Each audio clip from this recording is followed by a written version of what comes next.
Big love and respect, YouTube world. Slick Dissident and Chris Miner getting together for a end of my summer hiatus, reconvening of the Brotherhood.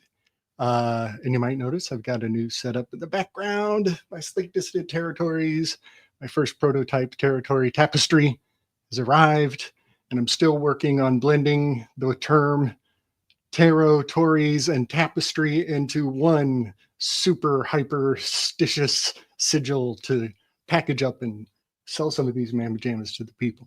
How you doing, Yeah, Chris? buddy. Good, man. Good. And like I said, I got the, I just got an orange mic. That's all I got. A mic cover. I say mic, just a different mic cover. That's all I've been doing. So, Man, orange mic bad. Didn't yeah, they tell orange you? mic bad. Oh, that's great. I love it. Perfect.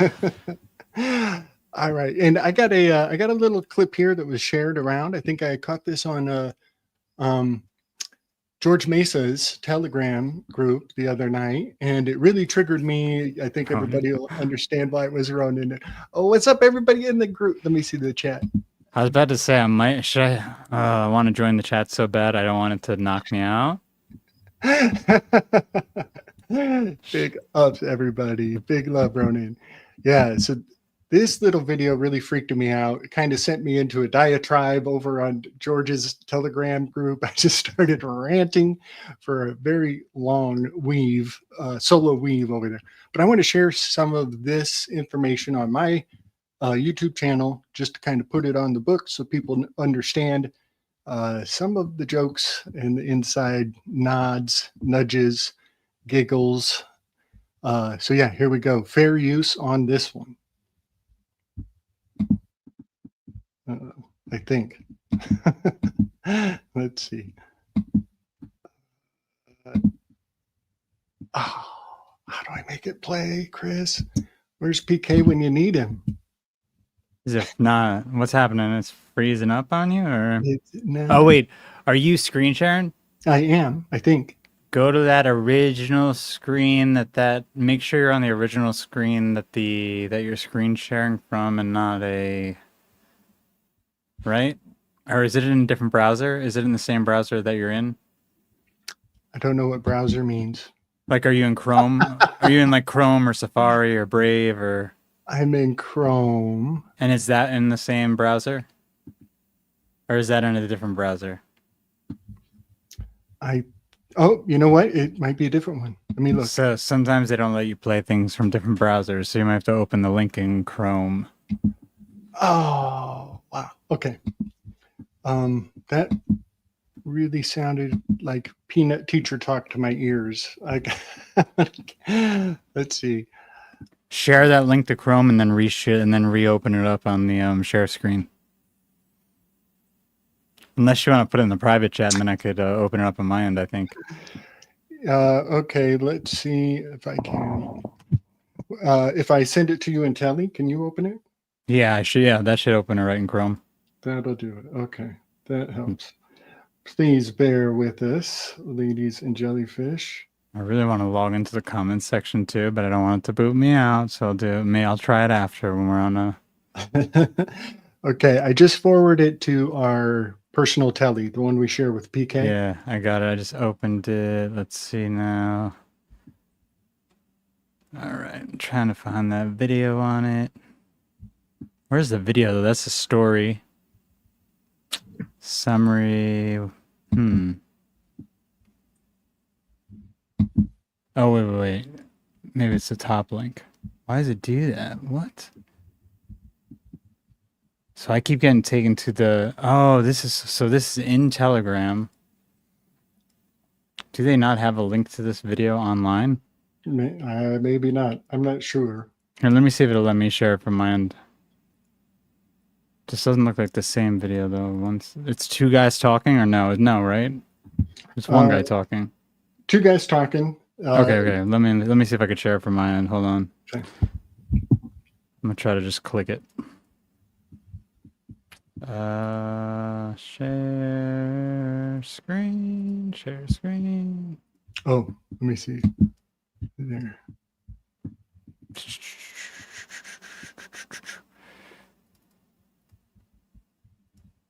Wish I could freaking stop this. Here, I'm just gonna let's see if this works. Share fucking my Telegram screen. I'm just gonna hit it right when you. Oh, okay. That ready? Can you hear that? Yeah. Oh. No. Oh wait, there we go. Okay, I got the thing popping up. Okay. Ready? Yeah. Okay.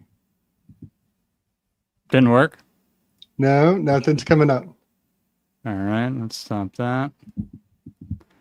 Yeah, that's gonna have to. So they didn't put this in on the link in the story for some reason. Okay. Like on the actual Disclosed TV website, it's not there. It's only in Telegram. Okay. Unless you can share a video file. Let me see one other thing. Video file. Here, let me drag this to my computer and see it. Or save it. Save as. I'm saving it. Respect. All right. Thank you, Chris. Yeah, that's kind of trippy. Yes, this is potential all kinds of inflammation coming across the international info waves. But it's also, we kind of knew this was coming. We know this is part of the game plan. It's just fascinating to see their commercials well in advance. Mm-hmm. This thing is being a real... Wait, all right. That might be ready. Let me see. No love? Anyone in the chat know how to... Here, let me try something real quick. Won't let me drag it out. Won't let me... What the hell? I'm going to try something here. Let me see if this works out. Tell me. Do you share full screen? Yeah, let's see this. Here. Okay. That might work. Let's see. Are you seeing it? I see it. Okay, let me see if the audio doesn't really matter because it's subtitled. So I guess audio doesn't matter. Let's see if I can get it to play. What is going on with that? I think we're... Chat, what's up? Does anyone... Wait, there we go. Boom, boom, boom. Okay.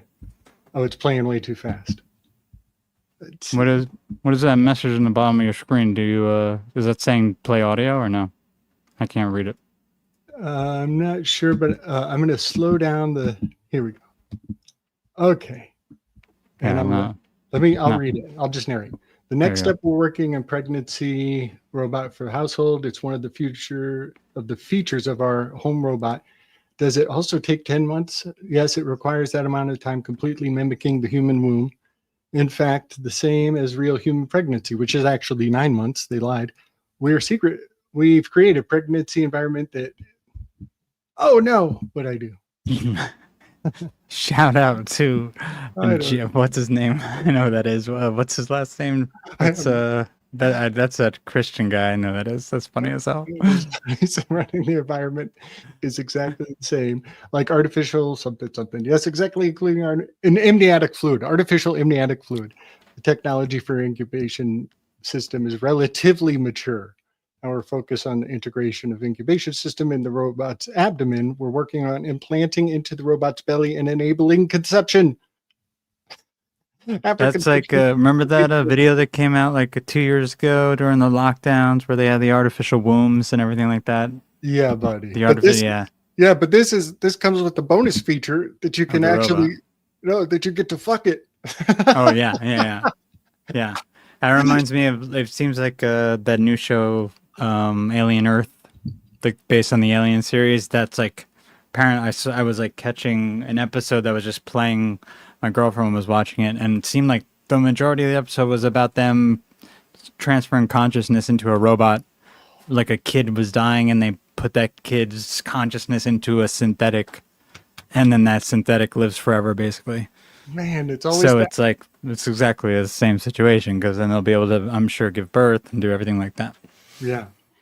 So the aspect of that video that really it kind of hit me in what might be unique to myself is the fact that Socrates is considered the midwife of the soul.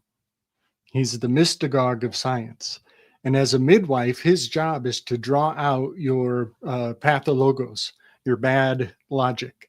And his mother was a midwife and his father was a sculptor. And so the sculptor aspect is an artisan, a mechanic of sorts, something between a mechanic and a dentist. You get the sculptor, but his mother was a midwife. And I'm just tripping because Nietzsche has given Socrates the mantle of the mystagogue of science. And so when I see a scientific innovation that is playing the role of a midwife or a help meet, an artificial help meet, I just see a lot of attention. I see a lot of attention will be drawn into this, this sensational next wave of tech. Yeah, and that actually fits with the story that I that you were telling me you wanted me to share that I put in the chat before about the AI girl chatbot modeled after Kendall Jenner who basically murdered that Chinese guy. That is horrible. Bonkers. That is bonkers. Is that the one? Is that Instagram link that you sent? Yeah, It was. Can you share that? Are you able to pull that up? Yeah, that should be easier because it'll be in the same browser. Do I have to sign in for this? No, I don't. Okay. And let me share. Yeah, my Instagram was about 3 days old, and then I lost the password. Put that there. All right, we good to go? Yep, you're looking good here. There was a program called HHS Protect. Hear that? During Operation Warp Speed. It was part of Operation Warp Speed. That's where I think most of the public-facing infrastructure began. Although I was looking into Operation Stargate, and I'm seeing... Wait a second. This actually isn't the one I was talking about with the Asian man. This is something different. Okay. But I can share that really. Do you want to just keep watching this and we'll share that one after? Yeah, let's. Yeah. Because I mean, we're on the topic of AI. This is a different one. This is the Palantir Killchain one. Okay, let's roll it. Okay, let's keep going. Documentation on CIA databases that say it's more than 10 years in the making. So definitely it's a planned thing. It didn't just come out with day 2 Trump administration. But so this HHS Protect program is really interesting because what it did, it used 2 different Palantir programs. So the AMA, HHS, the CDC specifically, all partnered with Palantir, and then Palantir developed a program for Operation Warp Speed. And that program, what it did was it assigned people a threat risk score. Like an Enneagram and then score. That was a program called Tiberius, which they also use for other purposes. Can you pause it? I want to make this point about a... All right, Tiberius this is great for those who are already down the rabbit warren far enough. Tiberius is the name of the John D. Edward Kelly wife swap love child. That child's name is Tiberius. Everybody out there in YouTube world is like, yeah, that's James T. Kirk's middle name. And I'm like, I gotcha. I'm already there, y'all. I'm already there. Been there, done that. Tiberius is the love child. Also, there's like a sync with the stream I was doing with Ronan and Mooniverse yesterday, where we were looking at the old Masonic like beginnings of baseball in New York, like this fake beginnings of baseball but when they were making the rules, and there was this image that was printed in the paper of the first game at Elysian Fields, and one of the teams was actually called Gotham. Oh my gosh! Oh my gosh! Yeah. Wow. It was like Gotham versus the Eagles, I believe. Wow, so that is far out. Yeah. And I think they just right now they're starting to use the term Gotham City because I think they opened a university somewhere. I think it might be in New York area. Yeah. And they're just starting to call it Gotham. Gotham is manifest in the world now. It's a real thing. Yep. All right. Just had to hit the Tiberius note. All right. Let's keep Yeah, going. because when I was a medical coder, I was using a program which is a partner of Palantir, both 3M and Epic, and those are two different programs that I use that both have AI built into them that are partners of Palantir. And so all of these AI databases talk to each other as a condition of working with each other. So this has been going on for a very long time. But within Epic, there are programs, and you can rename them whatever you want. But it's the same program at any hospital across the country. So like your program Epic might not be named Epic at Johns Hopkins or Mayo. It might have a different name at Johns Hopkins or Mayo, but it's still the same program. So this program from Palantir called Tiberius, they can rename that whatever they want, but the program will still do what it was programmed to do. It's just a function, really. HHS had two programs built in. Tiberius was the thing that assigned you a threat risk score, and that was if you were following lockdown criteria, if you were actually distancing from people, if you had been vaccinated, if you were masking, how obedient were you? That was your threat risk score. They also could determine down to the zip code where you were and how compliant areas were. And so as Whitney Webb covers. You're saying to pause it? Nope, I'm just flagging the Ronin link here for everybody. That was yeah, that was absolutely. But I wanted to pause it there because you're going to hear what she's going to say about this score thing, because this is where it gets a little. I'm like, well, my threat risk score should have been pretty high. I mean, I'm not old, but I didn't comply. Most of us here wouldn't have complied. So how do they enforce that last part? Like, how do they get you to comply to be in a situation where they can then put in the protocols that she's going to describe next? I don't really know. Yeah. I don't get that part yet. I mean, now I could see how they could do it if they come to your door with, I see how they could do it, but they weren't doing that. So Right. that makes me think, well, why weren't they doing that? Yeah. Something that just kind of occurred. Your sound just went out. And I'm not saying they weren't doing that everywhere. They were doing, obviously, things like this in places, I think, like New Zealand and Australia, but here they weren't doing that. And she's talking about here. All right. Am I coming through now? Yeah. Okay. The word score is a term used in grafting of plants. And so what you do, this is like apple grafting. We'll just use that. You would score the tree that so you injure it. You give it an injury. This is the medical term. You insult the tree. You put an insult into the tree, and that is scoring it so that you can then graft on a new limb. And in psychology, man, they've been talking about the fact that humans are a prosthetic species. And all of our commodity fetishism is just us attaching to things, clinging to it.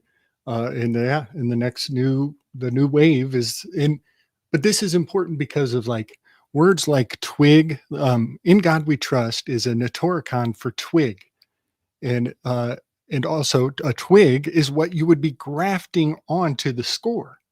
You know what I mean? Mm-hmm. Mm-hmm. And so all of these are technologies of nature. Or even I might copied from nature. Yeah, I would say it's a forced wedding of genetics. You're kind of forcing the tree to change its mind about its output. Yeah. Okay. Yeah. Okay. I just had to say that about the word score. Yeah, has a lot to do with grafting. Oh, and then also the word clone is the Greek word for the word we use for clown is the Greek word for a clone. And a clone is what you do when you're grafting on another branch to the tree. So you're forcing genetics onto the tree. All right. Just had to throw those random thoughts on the table. Okay. I like that. Let's finish this out. From the Unlimited Hangout, she wrote a article covering this program, HHS Protect, and highlights how this was used to target ethnic groups. So this threat risk score also incorporated your ethnicity, and they thought, you're higher risk if you're certain ethnic groups. So of course that was part of the risk score. Now, oh, sorry, I Yeah, have to dude. pause it because why do you hell do you need an AI to just like create this thing? This is pretty easy. Like, I mean, and they did it backwards than of what it should have been. Like, who would have been at risk if there was something that it was actually going around? Would be like ill people who had comorbidities, that were elderly, that, and it would have probably then went down from there based on your age, based on your health, based on your weight. So they're just saying that, but they needed an AI to tell them this, and they needed the AI to reverse it and be super, I guess, racist about how it selected its victims. I don't know. See, I don't know if I'm buying all of this, or she's Right, not right. saying the way it's actually working. Right. Maybe Yeah. that's what I'm trying to say. I don't know. Yeah, yeah. I think everybody's prime objective could be worded many ways. One way to word it is we're outsourcing our discernment, our discrimination, our judgment, and we're relying on a machine that just sees everybody as a demographic, right? Or to every hammer, you're merely a nail. Yeah. I actually kind of put together a little slick original maxim. We'll see if it ever catches on. But I've been thinking about this idea that are demographics are market driven ad hominems. Demographics are market driven ad hominems. And because of that, we sense an insult as soon as the language of demographics come into the public. The language of demographics, that belongs behind the curtain with all the conspiring and marketing schemes that they're doing. We bring the word demographics into the public square, and everybody's like Spider-Man pointing at each other Yeah. because Yeah. it's all ad hominems and presumption. Yeah. And then Gotham is the AI Killchain program created by Palantir. And that was used within HHS Protect to execute. So the Gotham program, it takes the threat risk score from Tiberius, and then it executes the threat, or does an AI decision-making process and decides when and how and where to maybe deploy people. the countermeasures, which was your vaccine, your There is- remdesivir, and your ventilator.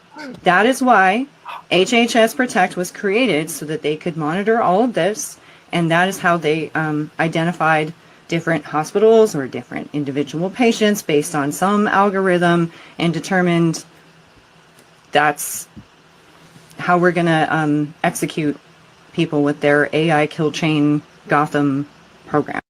So All right. Dang, man. Dang. So, listening to it again, I'm like, I'm a little more skeptical that she actually knows what she's talking about, and she may be more of a person who's put out there to tell you the very basics of a system that's automated and get people very riled up. Not saying that this wasn't happening, but I remember Gotham was going to be like a vaccine passport program. I think it was, or Excalibur actually. No, that was going to be the vaccine passport program in New York. So she's calling the programs that are just telling you who they thought people, like, obviously this was incorrect, but who they thought people of risk was then responsible for getting, like, how would it get them in the, I'm saying how would it get them in the hospital, how would it get them in a situation where they then could put them on a ventilator and get these protocols in place? Like, is it like, were they going to their houses and picking them up? I don't think that was that.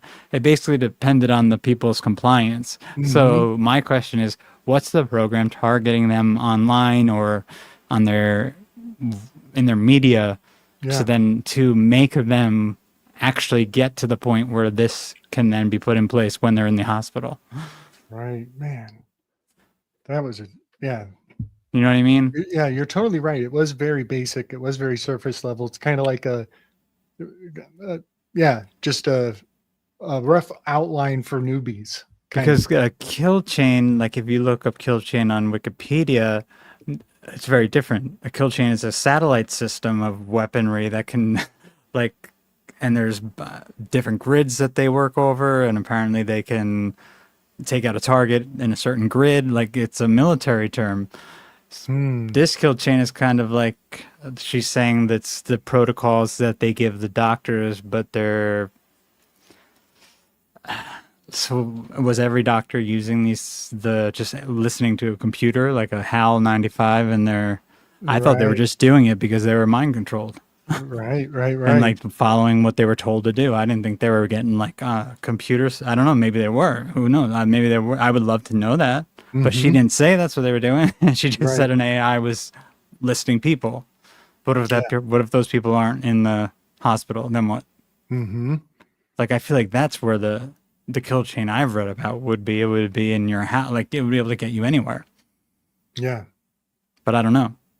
These are just questions. Because she's using very big words or not big words, very scary words. I mean. Yeah, that are going to make people really upset, and I would love her to be frigging accurate. Yeah. And now, if you want, I could share that other story really quick and just, Totally. And when do you think that video came out? Was that fairly recent? I just saw on Instagram today. Oh, okay. So I don't know if it's been going around a while, but she said the real interesting part about that was she said she was a coder for these systems. So those are who the people I want to hear from, because those are the people who are doing the psychopathic shit. Yep. But I didn't hear too much different than I've already heard from people who aren't coders. Yeah, it was interesting how she stammered around and then execute a target. Yeah, exactly. Tiptoeing a bit. I mean, should I even put this Reuters article up, or will it? The TMZ article is so much shorter and easier to just get through. They have this set up very strange. I just want to see the retire New Jersey. Thanks, my cherie. Here, I'm just going to put this guy's name in and put the TMZ article up because it's actually way shorter and way easier to get the facts from. Unfortunately, TMZ sucks as a source, but we're going to use it.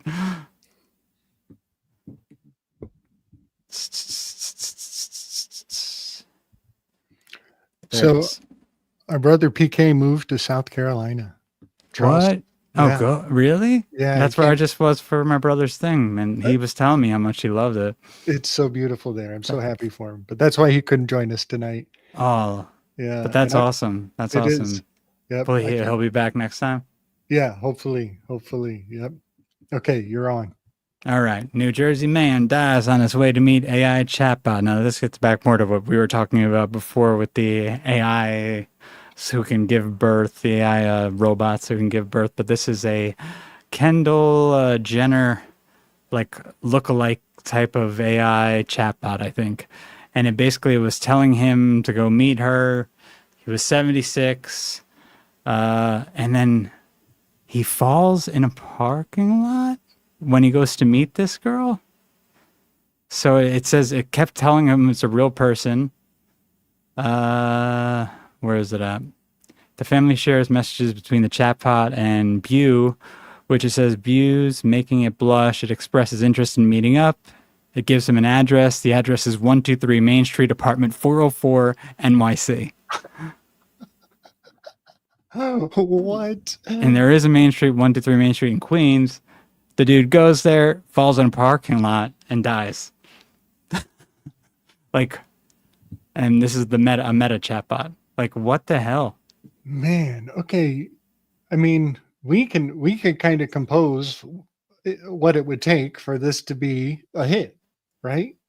Like, what did he do for work? Yep. And like all of the Pokemon Go stuff that they got people doing, what if like part of the Pokemon Go was actually training the AI bot to hit people on the move? You know, to have the heuristics of like, oh, it's in this field. Well, the field only has one walking path. And so you can calculate where they're going to be at a certain time. You know what I mean? And so, and that, by the way, Chris and I mentioned it before we came on, but I highly recommend, Chris Knowles had an episode recently on Sam Tripoli's tinfoil hat, and he went in hard on the Anne Heche case and all of the peripheral attachments around the case. And I love Chris's style. I just love his style. But that was broadcast yesterday. I listened to it, and I have a lot to say, and we'll get to it very soon. But the Anne Heche story has similarly somebody going en route somewhere and getting nixed on their way to a meetup. Mm-hmm. Something. This is so. His name is weird too. Yes, Something weird about it. This it is. Where is it? Kendall Jenner. Thong Bu Wong Ban Du. It's like, I mean, I'm sorry. That's on purpose. let's see if he's That is a wild name. obituary. Here we go. What did he do? What did he do? Where's the obituary? Am I missing it? Where is it? Oh, published in a newspaper. Oh, this is asking me to publish a newspaper. No, this is just, well, yeah, it's asking me to publish. What the hell? So they didn't have, wait, so there's no obituary? That's pretty generic. Where is the freaking, I'm not missing it. There's no, I don't see anything. There's no obituary. I see nothing. Is he even a real person? That's the question. Or did they just make this just for the story? Right. Like, what is this? This is the picture? Ooh. This is bizarre, man. This is bizarre. That's the peacock of Iblis. The Iblis, the peacock. So similarly, in Sam's and Chris Knowles' breakdown of the Anne Heche situation, there were other stories where people's vehicle might be getting commandeered while they're in it. And we've been seeing this elsewhere as well. I think one came out just the other day, was a guy's driving down the road and his car's going. He's got his hands like he's praying, and then he just zips in and gets blasted by the incoming traffic. And so this remote control RC, right? Rosicrucian, Rex Charles RC. It's really it's in the zeitgeist in a major way. So if people get the time, I recommend this Chris Knowles episode, because he has tethered a great amount of the synchromistic numbers around the Anne Heche story to the number 49. And this had my bells ringing and lights flashing. I was on fire because Sam and Chris broadcast this episode all about the synchro significance of the number 49. It comes up at least a dozen times. And by the end of the episode, Xavier Guerrera, he was like, there's a lot of 49s, you know what I mean? And I am tripping. I'm just tripping because they aren't talking about it, but I'm sitting back, and I've actually I had a strange psychic attachment to the date 8/16 last week. It came into my mind that 8/16 is the 227th day of the year. And so I made I'll bring up the graphic. We'll go through the slick distant graphics. And I did the day counter, and it's 227. And that hit me because that's a 22 by 7 is pi. It's also a prime number. But guess what? It's the 49th prime number. It's at the 49th prime number. And on 8/16, the 227th day of the year, Sam Tripoli and Chris Knowles do a whole episode about how 49 is the linchpin to the Anne Heche episode. And I'm sitting here saying, we're on the 49th prime number day of the year when he's talking about 49. And I just love taking what Chris serves up and knocking it out of the park even further, because for them to broadcast that yesterday was so synchro perfection. It was synchro perfection. So you want to do a little walk through the Absolutely. Let's do it. Uh-oh. Hold on. Sorry. Sometimes my fingers do mysterious things to this here computer. All right. So yeah, it's been a while, y'all. It's been a while. I have been, doing the slick dissident doodle work. like I love to do. And I have a great amount of slick graphics that I would love to share with everybody. Let's see. Here we go. Yeah. All right. So one thing I wanted to say before we got too far away from the ventilator that the first lady was talking about. She's talking about remdesivir was one phase and the ventilators were another phase. Yeah, the three were like remdesivir, ventilators, and I guess the vaccine. Yeah. Yep. Yeah. Is that what you said? Yep. I think so. I just want to here. I'm going to kind of start here. Or the vaccine. I hate calling it a vaccine, so not a vaccine. Right. Right. Isn't it a trip? It's such a trip. We're triple guessing everything we say. I just wanted to point out how James Earl Ray passed away on 9-9 last year. And the same date he passed away was the full expression of Uranus entering a full retrograde on 9-9. I did a little tribute to Darth Ventilator on the night that he died. And I'll never forget it because of what an icon James Earl Ray and his voice will always be on so many levels. And so, but also the fact that I believe Friedrich Nietzsche's spirit was encapsulated in the character of An Nietzschean Skywalker. And so, yeah, I'm just keeping track to the stars, right? Keep track of the stars. Sure enough, this year, coming up in September, same anniversary date of James Earl Ray going into the underworld as Pluto or as Uranus went into retrograde last year. Mars will start its retrograde on 9-9 coming forward. And that is adding even more retrograde action to the zodiac, which accumulates in November. On November, pretty much second week of November, we have as many as 6 different planets in retrograde at the same time, and a bunch of other, whole bunch of other hullabaloo is going to be popping. Yeah, like almost all of them, right, are going into retrograde. But at the same time, I think what's Levette was talking about this, right? Yeah. Essentially, there's only 2 planets that won't go retrograde. Venus will not be in retrograde. So only the morning star. Yeah. And I think Mercury will not be. Nope. It does. It starts one right before that window. So everything except Venus. Everything except Venus. And I'd have to kind of sit here and think about it a lot. Yeah, I'd have to think about it. There's one other planet, maybe Pluto. And Pluto, they don't count it anymore. So that's right. It cancels it on the 13th of October. So Pluto and Venus are the only 2 not in retrograde for a short window there coming up in November. It's going to be a big scene. It's interesting that those 2 aren't, especially since I remember I shared that term in on the live I did with Ronan and Moni yesterday, but also in our private chat. I think it's Shahar. It was the god of the dawn, and they actually separate the god of the dawn from the morning star. And we have 2 planets who aren't going into retrograde, or one former planet and a planet. Yeah. The morning star and the god of the dawn might be Pluto then. I don't know. Oh, interesting. I kind of like that. I really do. I kind of like that. Oh, yeah. So this graphic here is kind of bringing back to the strange inclination that I had about the date 8/16.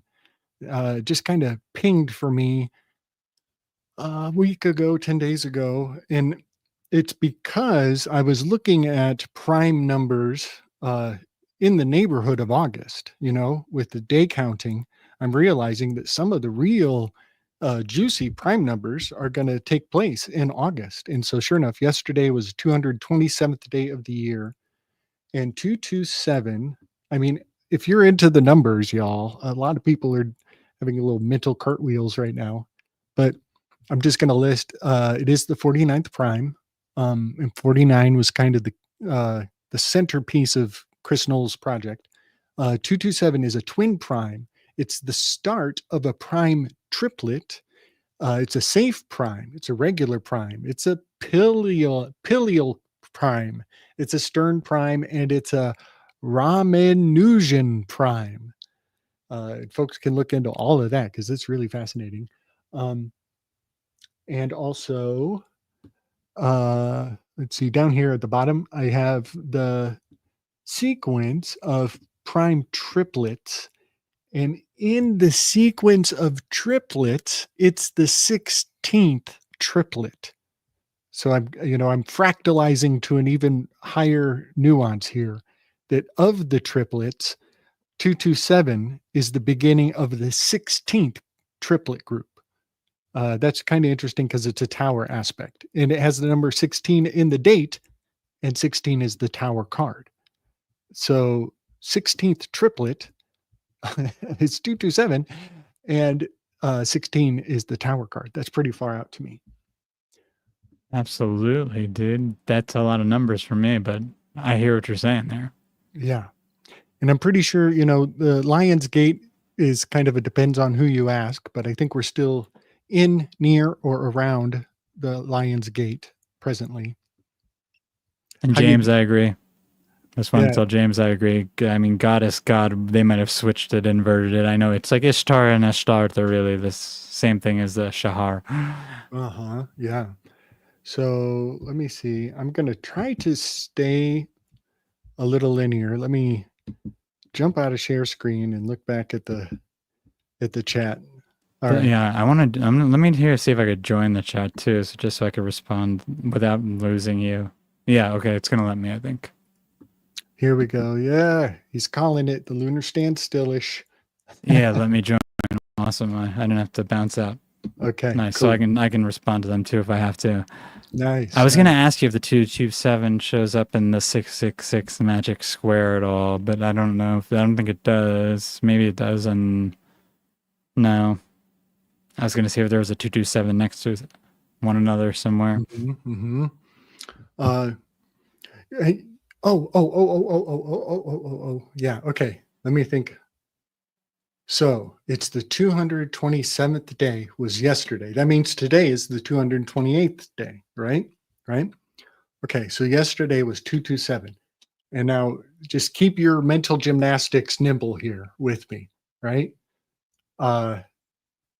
Last year on 7/22, so that would be July 22nd, I believe Joe Biden was removed off the stage. He had a medical emergency. He had to go into transit, and then they canceled all the emergency and nothing to see here. And then the news got loud, so nobody could look at the fact that I think Joe Biden was scuttlebutted off the stage. The real Joe Biden, the vested interest that is anatomically identified as Joe Biden. That was on 7/22. And and they just had to keep the Fugazi running. Yeah, so that's fascinating as well. Yeah, no. Oh, that's weird. All right, keep going. My bad. I don't want to stop. I don't want to go take us too far off. Right on. Yeah, I'm gonna get back. Let me get back into the slick dissident gallery of dangerous ideas. All rights reserved. Abandon all hope, ye who enter. Okay. All right. So this is some of the Anne Heche. These are just little screen caps. Big love to Chris Knowles. Man, that guy is amazing. He's very much digging up all of the drudgery around Ellen the Degenerate and the degeneration of Ellen DeGeneres. And so, yeah, see, these are some of the graphics.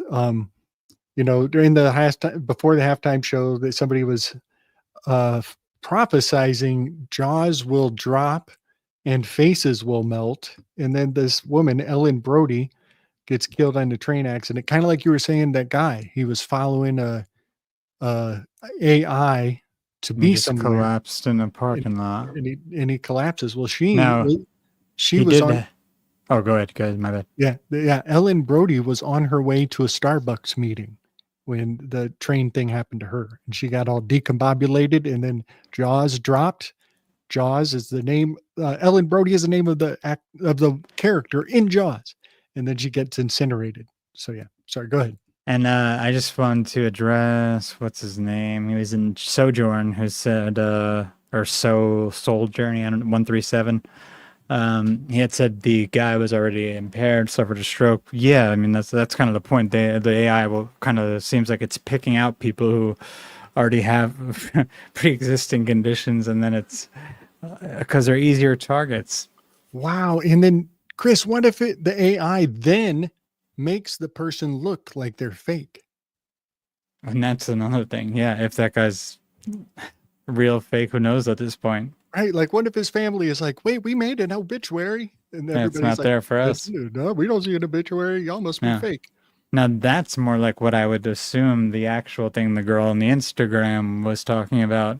Mhm. The AI would be doing, which now Right. I can do that, but I don't know if it was doing that during at least as much during the lockdowns, because we didn't have the chatbots until after, or right at the end. Shadows of doubt. Shadows of doubt. Reasonable shadows of doubt are easy to generate. They're so easy. Yeah, that's the modus operandi. So yeah, this is more screen cap from Chris Knowles' project, which was so good. But I just got to point out, like, whenever I see firemen from now on, I'm going to think both about the Ghostbusters, but I'm also going to think about Ninja Turtles. I got to say, there's something very Ninja Turtle-esque, archetypally speaking, about the firemen. But yeah, this is and down here, can you see the moment she goes in the bambulance Wait, wait. down in the corner here? Yeah. Yeah, so this is the moment she goes in the bambulance. She pops up like a jack in the box, number 63. Where were you in 63? The trigger value is optimal. In the fellas in the yellow hat, right? These firemen, their yellow hat is intrinsically, Curious George-esque in my assessment. Because they weren't supposed to be firemen. Firemen aren't supposed to be loading you into a bambulance. That is not how civic design works. You're supposed to be going in with EMS workers, not guys in fire gear. So we're being asked to accept extreme civic malpractice. This is extreme civic malpractice to have firemen putting the celebrity into an EMS vehicle. It's not supposed to make sense. That's my assessment of that. And they all act sus after she pops up, and they snuff her out and stuff her in there. Does her name anagram out to anything interesting? I feel like it probably does. Yeah, he goes into that. I don't want to steal all his fire. Please, y'all, all props to Chris, but it's Hecate. This is all Hecate. There you go. Yeah, I was like, I knew I was seeing something. And I need to watch that episode now. Yes. Hecate to the max. The eyes of Hecate, which we are in right now, right? I'm pretty sure because of the dog days, has to do with the Sirius and the dog days. Mm-hmm. So yeah, he goes way more thoroughly than I can. Let me see. I want to stay somewhat on topic. So let me jump out of here and back in. Okay. Let's go to this one. No, let's do this one. This is fun. This is a graphic I put together the other night. It dawns on me that Ronald Reagan's name is hiding the word dragon in it. Ronald Reagan.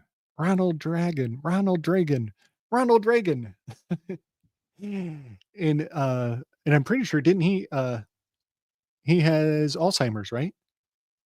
Does he? I think so. I think he succumbed to Alzheimer's, which some people would say, it has it's from too much aluminum. Some people believe. And that is so fascinating because Ronald Reagan in the Star Wars program is why we have tinfoil hats on everybody anymore. And we believe laser beams are coming out of the Jewish Black Knight satellite. That's all Ronald Reagan era. There was a lot with that Star Wars program that I think I had mentioned it in one of the chats about the Shiva Star accelerator that they have, and how they had a satellite program called, it was something like the kitty, like pop rocks or something stones, like almost like Flintstones, something weird. And they just brought that back. Actually, they're saying, or it's part of the Golden Dome now. Like it's basically it's basically like the constellation program where they're gonna have these constellations of weaponized satellites. They're saying. Wowzers. Yeah. Wow. Well, So it all comes back around. Totally. I mean, I'm pretty sure it's been up there the whole time if they have this sort of system up there. Yeah. On their satelloons or whatever they're flying around in low atmosphere orbit. Yeah. So tell me something. Does this yellow part of the kidney remind you of anything? What card? No, what card? What no, card? Is it a card? It's not a card. It's a character on the world stage right now. Like a Trump. Isn't that silly? Yeah. This golden dome on the top of the renal ridge. I think this is where the adrenals are, right? These are the adrenals, right? And the golden dome is supposed to get us all in a tizzy. But that looks so much like Trump's hair. It's creepy. Yeah. But hollow dome, or I'm sorry, golden dome. I am inclined to think about the word holodomor. No, holodomi. It's the famine from Ukraine. It's a Ukrainian famine. It was called like the holodomor or something similar. That just, if you look at that word and you look at the word golden dome and you're like, yeah, they're building these walls to keep us in. Yeah. Yeah. By the way, did Chris Snows mention 49 being the mystical number of Venus in the Crowleyite system? Yes. He leaves very few stones unturned. I'm just excited to be turning over the stone that makes the meta of his presentation so powerful, because it's the 49th prime number on the day he broadcast. Yeah, they have right here on, it says Liber D, in Liber D, which 49 is mentioned as a number used in the calculations of John Dee, and the 7 periods of 7 years make a cycle of 49, which is the mystical number of Venus, i.e. Babylon. Yeah, I mean, yeah. Baby lion working. Y'all better get busy making some baby lions, y'all. We're gonna need them. So, man, and this all connects to that Alamantra working, which we had talked about not too long ago. Dude, isn't it so weird to think that we're gonna need to actually put the charge into the words purebloods, right? Like the word pureblood is like so it's such a faux pas. It's such a anathema to my mind. But we've been put into the generation that needs to valorize purity of the blood. For survival purposes, we have to valorize purity of blood. And we sound like racist assholes, but you say, go purebloods, let's all get together and make some babies. Thomas Sheridan got me on this, and I say this on his channel whenever I'm talking to him all through his lives or leaving a comment. Sanguinosis. He says sanguinosis, which is the I guess it's like more of like a religious type of principle of the sacredness of the blood. That's it. That's a good word. Yeah, sanguinosis. So pure. It's basically like pure blood, but in a respectful way. Yep.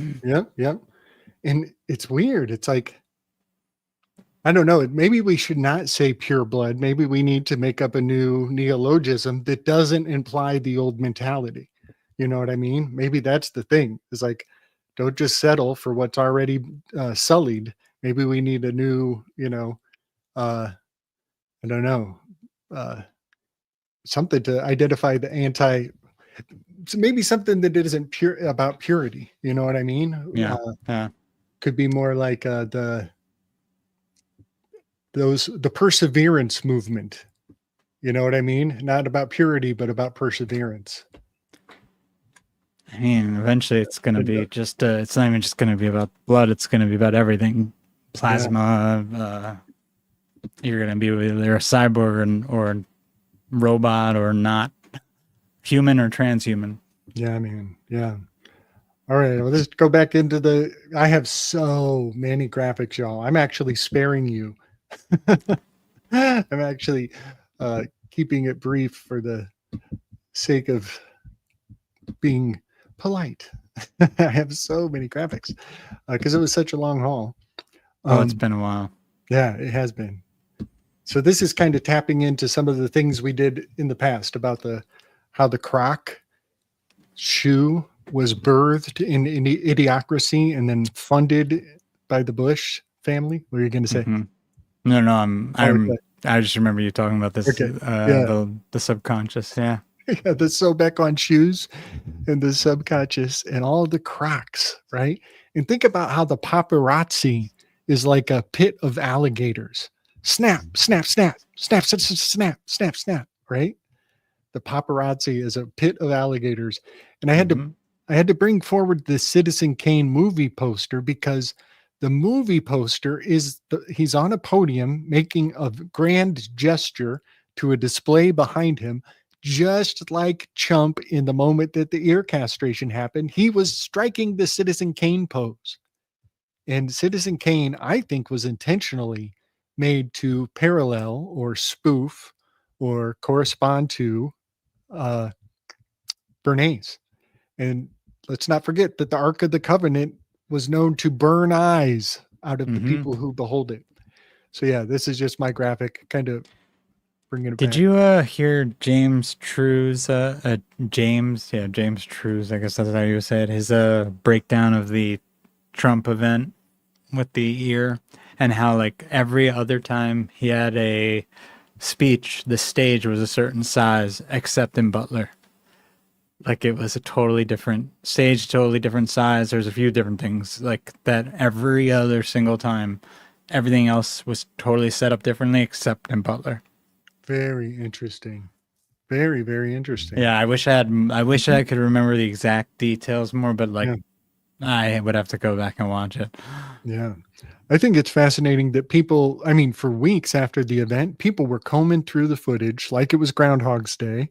And somehow nobody brought forward that the paparazzi was brought into position exactly perfectly as the flag was dropping. I actually did see people talk about that, but I mean, there were explanations put forward about why that was happening, about how that happens the whole time. Maybe it does, maybe it doesn't. Yeah. I mean, the whole thing is weird. I think the weirder stuff is around the shooter himself, and I have no idea why no one's continued talking about that, because that guy just disappeared.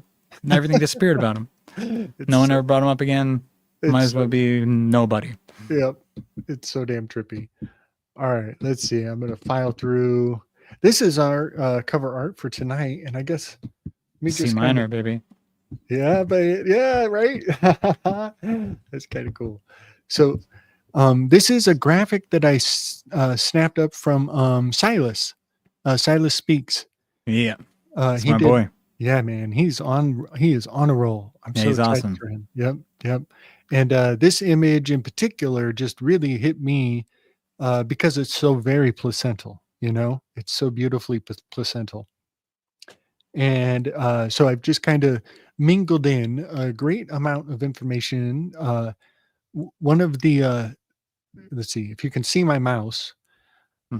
Behind the musical notes, there is a Celtic knot of a tree trunk that the bird is perched on top of. The tree trunk is like a tower. And I think some folks might get a big kick out of studying the law of octaves that John Newland proposed in 1864. It is an amazing theory, and I can't miss that 186 on 1864. But it is an amazing theory that every eighth element, seems to exhibit analogous behavior to the element 8 spaces away. So every element 8 spaces apart seems to be mimicking each other. This is going to get into what one of the probably disclosures that occurred on the Rogan show with what's his name? Terrence 2 Howard? plus 2 plus, yeah, with Terrence Howard. One of the things he probably was more correct about than wrong about was his idea about these elements being octaves of each other. Yes. Yep. And when, like, the thing he was trying to do with like collapsing 2 divided by 2 or whatever, 1 times 1. 2 plus or 2 times 2 No, equals, or no, 1 plus 1 times 1 equals, what was he saying? 2? I forget. Now Or I 1 forget. plus 1 and yeah, 1 times. Yeah, 1 times 1, it should be 1. He was saying it should be 2. 1 plus it. 1 is 1. But if you have 1 times, it's just 1. That's why I don't know why that. I don't get it. And it might have been 2 times. I don't know. He might have been doing another one. I might have that slightly wrong, but whatever he was saying in that aspect, I thought was. I had no connection. I didn't vibe with that part. It was pretty trippy. I just want to mention how I got the feeling what he was talking about psychically. He's trying to collapse a concept into a recurring recurring loop. That's what's happening. Yeah. And that's what music does. Music has that aspect of where when you get to the 8 of the octave, or when you get to the 7, the next iteration is kind of an 8, but it's also a 1, and so there's this collapsing on the 8 that happens in music. And I think Terrence was kind of doing the similar thing where he's going from linear math into spatial geometry. Yeah. He's trying to kind of dimensionally jump a little. And I don't know. It's cool that the world does those things. I don't. And I think he does have a lot of good like interesting ideas, but he just is already like he's more, I feel like, engineering wise probably intelligent than he is in a way that he can actually discuss the ideas in a way to teach people. He probably have to show people more so. I think that's why he has those shapes and stuff he brings in, because that's the kind of stuff he's working on. Big time. And one thing about, I'm going to speak as though he's a total psyop from this opinion perspective. But to me, it seems that he is dressing up extreme high intelligence in the garments of dreamy language and magical thinking. And so I think that's kind of I admire him. Because he is so eloquent and so intelligent. But at the same time, a lot of people are going to be like, oh, yeah, he's eloquent and intelligent, but he's a dreamer. He's a dreamer, But yeah. So the fella, John Newland, in his Law of Octaves, some of the organizing and structuring of his concepts fall into the order of the tarot cards. 56 is the minor arcana. And so I could see how a person could use the minor arcana in some of these patterns of John Newland's to build up memory palaces, to even potentially see how the law states that any given element will exhibit analogous behavior to the 8th element following it on the table. I have a theory. Wouldn't it be fascinating if genealogically, if we're actually closest to our 8th ancestor away than we would think? Like, it's obvious who your immediate ancestors are, but what if 8 ancestors away is some sort of harmonic torch, a sine wave through the genetics? Almost like a closing of a loop. Like a closing of a loop that is on a larger scale, right? Yeah. Let me close this door. Hold on. So Cats, man. Let Oh, me. speaking of cats, there's a cat. Here we go. Let me start on this one. Let me start with this one. Okay. So we've been talking about Spaceballs is coming back on, Spaceballs 2. And how much, it can just kind of reminds me of the spirit of Idiocracy, these spoofed out comedies that we do from back in the day. Yep. Well, yeah, don't ask me how I come to these things because I can barely remember how I get to them. The other day, I was thinking about the word Bugaloo, because it's such a good dance word. And I was like, but it kind of sounds racist. The word Bugaloo just kind of sounds racist. So I'm going to look up what is a Bugaloo? Where's it come from? And I got the weirdest top result. Not what I would have expected. Uh, I got a result for the Bugaloo movement, whose adherents are often referred to as Bugaloo Boys or Bugaloo BOIS. Oh, yeah. I've heard of that. You have? Okay. Mm-hmm. Loosely organized far-right anti-government extremist movement in the United States, period. I just want to say. Not that I was, I heard about that. Not that I was a part of. Oh, no, no. No, I heard about that. I think when I was looking up Proud Boys one time, when I heard about them, they have the Bugaloo Boys, I think, listed like on, whatever list they have of these groups. Yeah. Yep. So I just want to point at the term loosely organized. I think that is Wikipedia giving themselves permission to broad brush a great amount of behavior and, culture. Yeah. Try to turn it all into, they just need extremists at all costs, y'all. Exactly. Yeah. Adherents say that they are preparing for or seek to incite, that is so funny, a second American Civil War or a second American Revolution, which they call the Bugaloo or the Boog. And so some of their naming identity, I've highlighted some of the patterning of their particular handiwork. And that is that the term Bugaloo alludes to its 1984 sequel to the film Breaking to Electric Boogaloo, which is derided by critics as a derivative rehash. Right there, that word, it's going to come up over and over.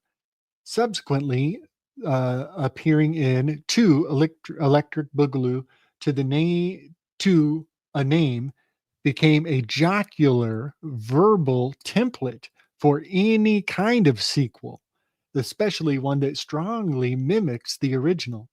The Bugaloo movement adopted its identity based on the anticipation of a second American Civil War or American Revolution, which is referred to as Civil War II, the Electric Boogaloo, and became popularly known among adherents as the Bugaloo. And then it says participations in the Bugaloo movement also use other similar sounding derivations of the word, including the Boog Jahadeen, the Big Igloo, the Blue Igloo, the Big Luau, to avoid crackdowns and automated content flags opposed by social media. Let's see. The crackdowns, sorry. That's right, have caused adherents to use terms even further detached from the original words, such as the spicy fiesta. Okay, sorry. In all of this motif, this modus operandi for this big boogaloo, they have a flag. They even have an iconic flag, and it's a big igloo on like some sort of black and white Hawaiian or American flag with a Hawaiian stripe right here, right? Are you with me? Did I lose you? Yeah, no, I'm here. I'm looking at it. So I'm looking at the Electric Boogaloo or these adherents of some sort of group that wants another civil war. And it really makes me question like what kind of social engineering is being packed into the Spaceballs 2 that we won't get the jokes, Chris. We're going to be long gone when the jokes that they're packing into Spaceball 2 unpack for the social engineering agenda years down the road. You know what I'm saying? Yeah. And then I want to go this way because this. Okay. So yeah, I'm looking at Spaceballs with a more critical eye, with the conspiracy level dialed up to an 11.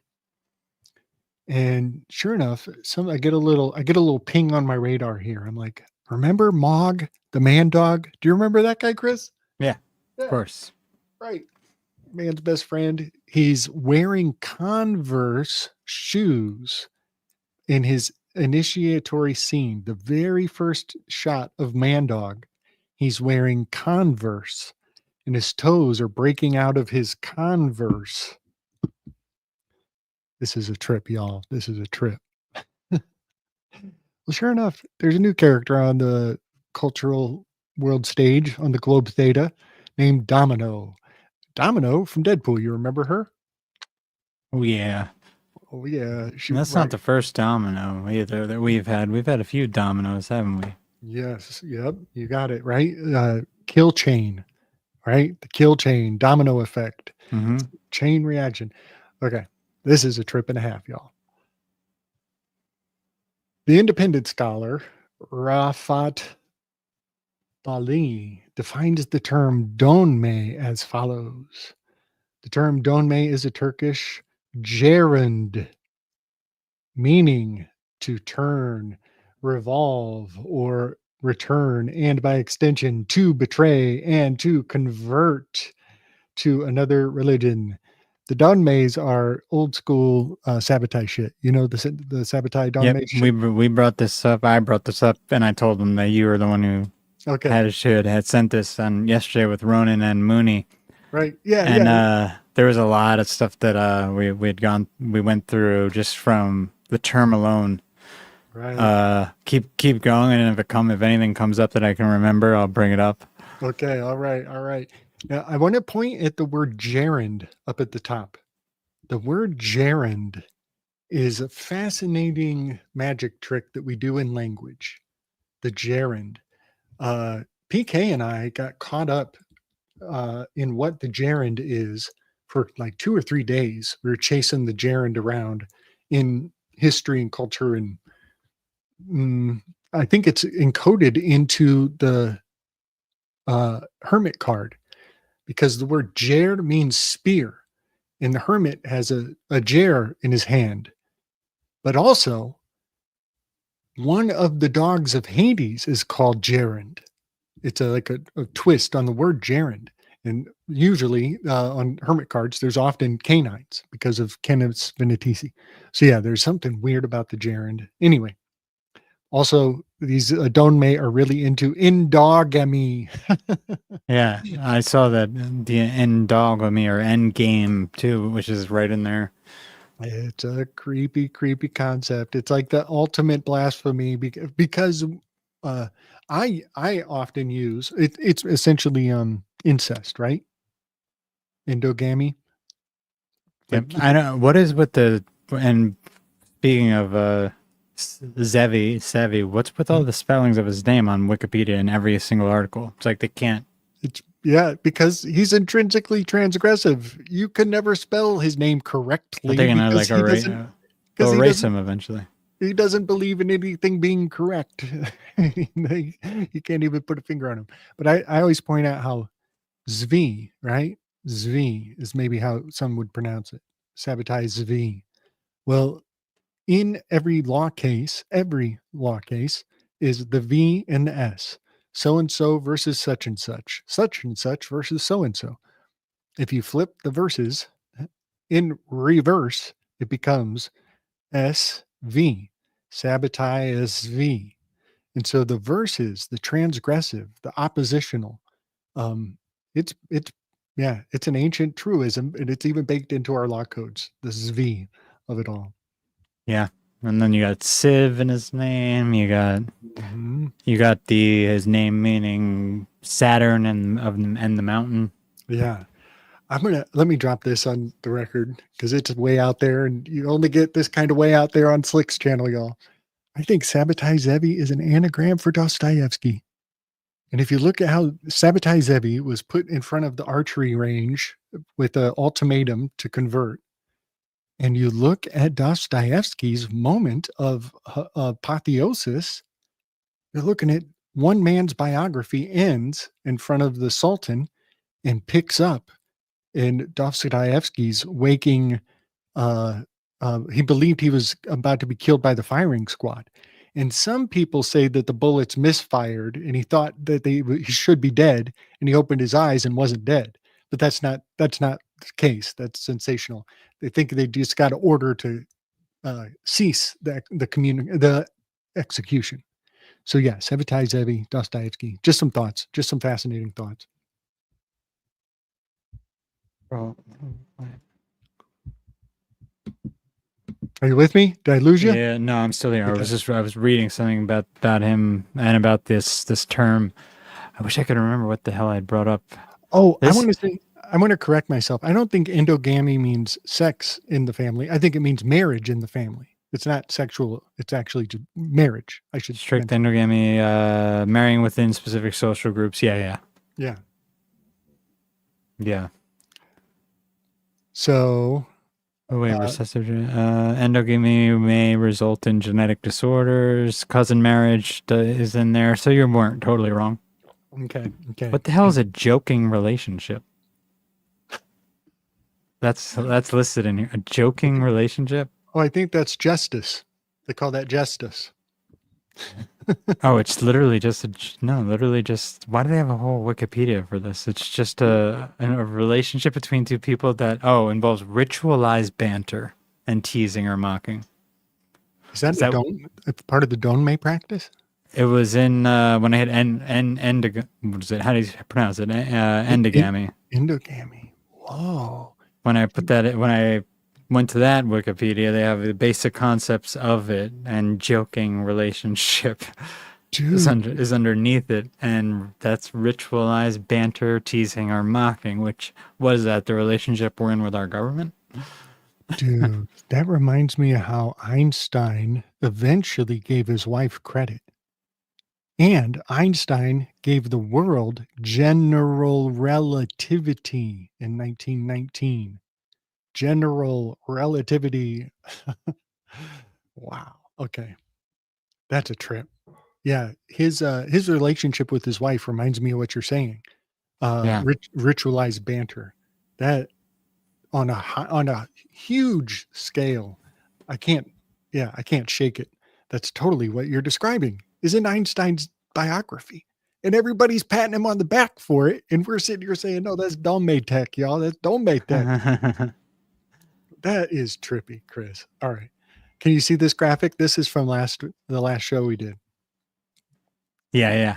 Yeah. This is you showing PK and I the layout of LA, right? Is this you know what's weird looking at Solo now with seeing him now, I'm like, is that Nick Fuentes? Holy fucking shit, Chris. Chris, you just birthed a homunculus that will never die. You just gave birth to the Nick Fuentes Han Solo homunculus theory, Chris. Ladies and gentlemen, Solo in his basement too. He's by himself on his own. Where does he live? I have no idea. We should ask the person who brought the gun to his house. Dude, you nailed it, buddy. Oh my goodness. Your image looks just like him with a little bit longer hair, doesn't it? It's uncanny, my friend. In fact, I wonder how distant the genetics from the actor to Nick himself actually are. You are killing me. That is amazing. Okay. So the shape of the county in the map that you brought up, I pulled it out and it has a little donkey ear. See how it looks like a horse's head or something pointing down? Mm-hmm. It's got that little donkey ear there. And I was like, wow. You know what that even looks like too? It looks like one of those. Well, the nose. It would almost be like a head with a nose. The nose is crazy, but those like flat brim, those flat hats they used to wear. I feel like Obama just did an interview where he had one of those hats on his shelf behind him, but I saw only like 2 seconds of it, so I don't know if it was a hat or if it was a basket. Yeah, I could see that. You know, it made me think of an anteater. just Oh because yeah. its Okay. mouth is snubby like that, kind of like a, kind of Mhm. trunkish, like an anteater. But it also made me think of this renegade character from the Solo film, and I thought their helmet reminded me of the shape of the of the uh, of the map. But dude, I'm so glad I even speculated on this, so it would bring out the Nick Fuentes' Solo.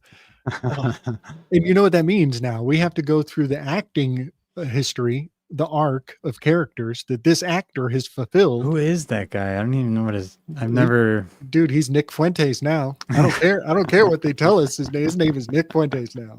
You nailed that. Oh, that's so fun. Solo. Let's see if it comes up. If I can find him real fast. Is it Aiden Aaron Reich? Aaron Reich. Reich isn't his name. Oh my god. Alden Aaron Reich. You gotta be kidding me. Here, I'll put it. I'll put his Aaron Wikipedia Reich. in the private chat. Alden. Whoa. Hold on, Aaron hold on, Reich. hold on, hold on, hold on. So This he's part of the Reich. yeah. Okay, this makes Nick Fuentes the Moses. And And the character in the movie, the actor, he is Moses' brother Aaron. I didn't see the movie, but I friggin' Wow. he's even got Caleb as his middle name too. You know what? 11/22 birthday. Dude, what if George Lucas makes sequels to the Solo film and it's all unpacking the Nick Fuentes family tree? That'll be a trip. That's pretty fun, dude. He was also in Oppenheimer, He was. supporting role. I don't know who, and he was in Weapons just recently. Snap. All right. I'll look into it. We're going to put together a Nick Fuentes collage in no time, y'all. She's Jewish. This guy though. Okay. It's Okay. interesting. Yep. So this graphic right here is the Emmanuel Macron debacle, repackaged into Tangled. What's her name? Rapunzel. This is Emmanuel Rapunzel Macron being rescued by Candace Owens, who her whole show is an anagram for dancing cows. And the witch who steals Macron is totally the Brigitte. Is totally Brigitte. It even looks like her down here. Yeah, that's a weird situation, man. Such a weird situation. And also scripted, totally scripted. Yeah. This is a super creeped out graphic. I kind of had to take a shower after I put this one together. This is just random. Just random. It's just super random, but it's kind of in line with like Chris, like you picked out Nick Fuentes' genetics, right? That whether they're actually related doesn't matter. They look so similar that you can build out a great amount of potential culture on the similarities alone.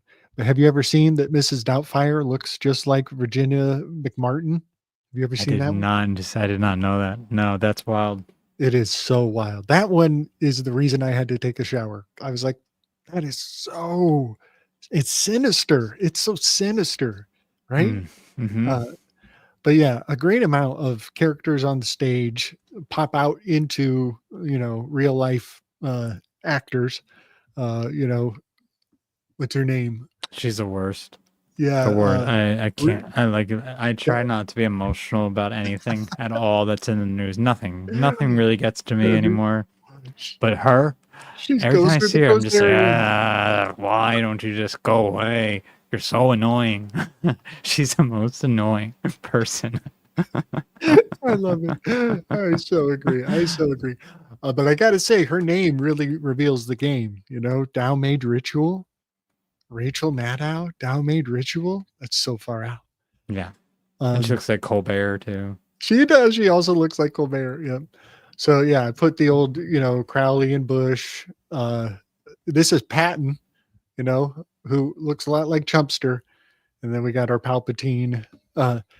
Palpatine, his name is actually kind of it relates to paleo proprio plexi, whatever it is when you're paleo erection. That's it. When your hairs stand on end. Yeah. Is a Palpatine response. That's actually that's super important in Sabrina Wallace's stuff, because she's always talking about how the pilo or paleo, is it pilo erection? Pilo I think that's it. erection Yep.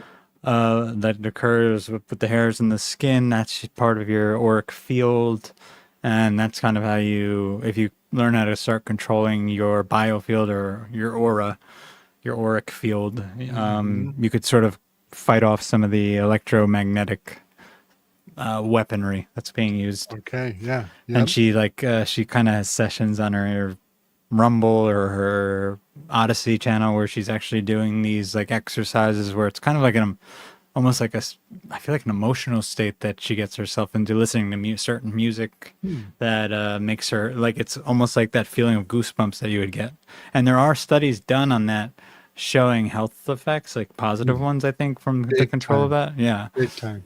I always point out, like, it doesn't matter if it's beneficial or not, but I think that when you have your goosebumps, I poeticize that effect as your ancestors singing in agreement.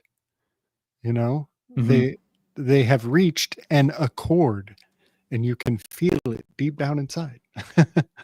And I mean, it's also like the involuntary nervous system, kind of like the Wim Hof stuff. If you control that sort of system, it's very good for your immune system response and whatnot. Yeah. And that's why it's important to read really good literature and really good writing. That it brings you closer to Ariste, to greatness, to high-minded ideals. So this is just a fun graphic, kind of spinning up some things we've discussed here before, right? The Venice map looks much like the Tower card. I've got a lot of the kiss of Venus, the Venusian rose in the heavens mapped out here. A lot of people are familiar, but something that just kind of piqued my interest was that it's a 1.6 year stretch between these the spirographic returns, these retrogrades, I think. I don't think it's retrogrades, but it's the point at which it bounces and changes direction. It's a 1.6 year stretch. So that just kind of made me think of the Tower card again with that 16. Oh, this one's too much. This one's a little too much. Oh man, I don't know how to bring you guys along for the ride to even prime the story, but I had a weird meditation with the Hamsa, and realizing a long time ago that the word judge, Judge, you separate the word and you get a yod as a hand, and ge at the end of the word judge, you could, if you Greekify it, it becomes C, because the G is Gemel, but Gemel is the third letter. So you Greekify the G on the end of judge, it becomes a Gemel, a C. And then you are looking at the word hand, give, or hand, see. The Hamsa is the hand that sees, is the seeing hand. But also, even in the game Yahtzee, there's a hand on the board game. On multiple versions of the Yahtzee game, there's a hand being seen. But also conscious. The word conscious, if you take the C off of the word conscious, you get the word anxious. And if you hold that definition in your mind and you read what the Hamsa is about, it is all about being anxious. So yeah, those are just some of the things. I think it's profound that the word anxiety is hiding under appreciated in the word conscious that everybody is using as though they know what that word means. I don't think the word means what they think it means. Are you still with me, Chris? I can't see you in the. Yeah. Oh yeah. I'm here, brother. Thanks, man. I didn't know you didn't have the camera up on your end. My bad. Yeah, maybe there's a way that I can actually see you and talk, but at some point I feel like I'm just ranting to myself. So just make sure you're still here. Yeah, no, I'm here, brother. I just Right. see. All right, we're getting to the Nolan stuff, huh? Here we go Yeah, again. here it comes. Here we go. I wonder if he has what? Oh, dude, if that kid from Oppenheimer who plays Solo is in this movie, Oh that my would just God, I that would can't take make it. it. That would make the night. I can't take it. He's totally Oh, going to be Telemachus. He's going to be Telemachus. I could already cast him let me in. see. Let Let me check going and to see be if he was Telemachus. cast yet. He's Telemachus. I already know it. Oh no, he's not. Okay, He's not listed yet, at least. okay. I'm going to look at that. I am totally going to nerd out on Odysseus, on Odyssey, the Odyssey. Okay. So, all right, let me see. This is Atlas 31, right? 31 Atlas, this incoming commentary phenomenon that is behaving incredibly erratically. It's not like any of your other comets, so to say. And I just want to point at some of the descriptions, like, it's a conversation piece. So a lot of people are going to talk about it, but not really have a meeting of the minds on what it looks like, And so many of its descriptors are echoes of artistic aspects already. So, Space Odyssey, 2001 Space Odyssey had the nipple at the very opening scene, and the Andor series that just came out. Every opening scene is an echo from the Space Odyssey 2001 with a little nipple in the first birthing light of the film. Yeah, and it's 3i Atlas, so the 3 is everywhere too. Yes, it is. Yep, and I guess that's a 3 and a 9, right? The 93 of the Thelemics. But I'm not trying to demystify the comet uh any more than it needs to be. It is behaving very unusually and for a great many reasons. The reason I'm made this graphic, my intention is to highlight the film, The Odyssey, that is coming out in July 17th of 2026. Let me think. Yeah, buddy. That is, I think that's right. yeah, that's pretty close to the South Delta Aquariid meteors. But anyway, the reason why the Odyssey is so important, ladies and gentlemen, is because the Odyssey is the first story ever where a character inside of the story is narrating his own adventures that actually catch up to himself because he's lived long enough to hear his story told to him and correct it. He's the first character to self-correct his own biography ever. It's so meta. And sometimes when I say these things, I really hope it sinks into its full depth and breadth of meaning for people. Some people will be like, oh, that's cute, that's nifty. And I'm like, nope, you missed it. You missed it. Odysseus is the birth of self-consciousness. He has self-seen anxiousness. He has anxiety because somebody was telling his story without him. And so he had to come in and correct the story and give his own narration of his own events of his life. Go ahead. And this is a huge film to be being made right at this time of all times. And obviously they give it to Nolan because he's their dude right now. Yes. Yeah, man. And what is it always the Odyssey that you say is the backwards telling of the Enneagram? Yeah, the Enneagram and the what's the other one that I'm drawing a blank. The Symposium? No, the other epic. Oh, Iliad. Yeah, isn't it like a backwards, like reverse Iliad? Yeah, I think so. Yep. I'm most convinced that the Odyssey is absolutely soundly the Enneagram playing in reverse, going from 9 through to the 1. and I have not done the legwork, and I'm only slightly less convinced that the Iliad is the Enneagram going forward in order from 1 through to the 9.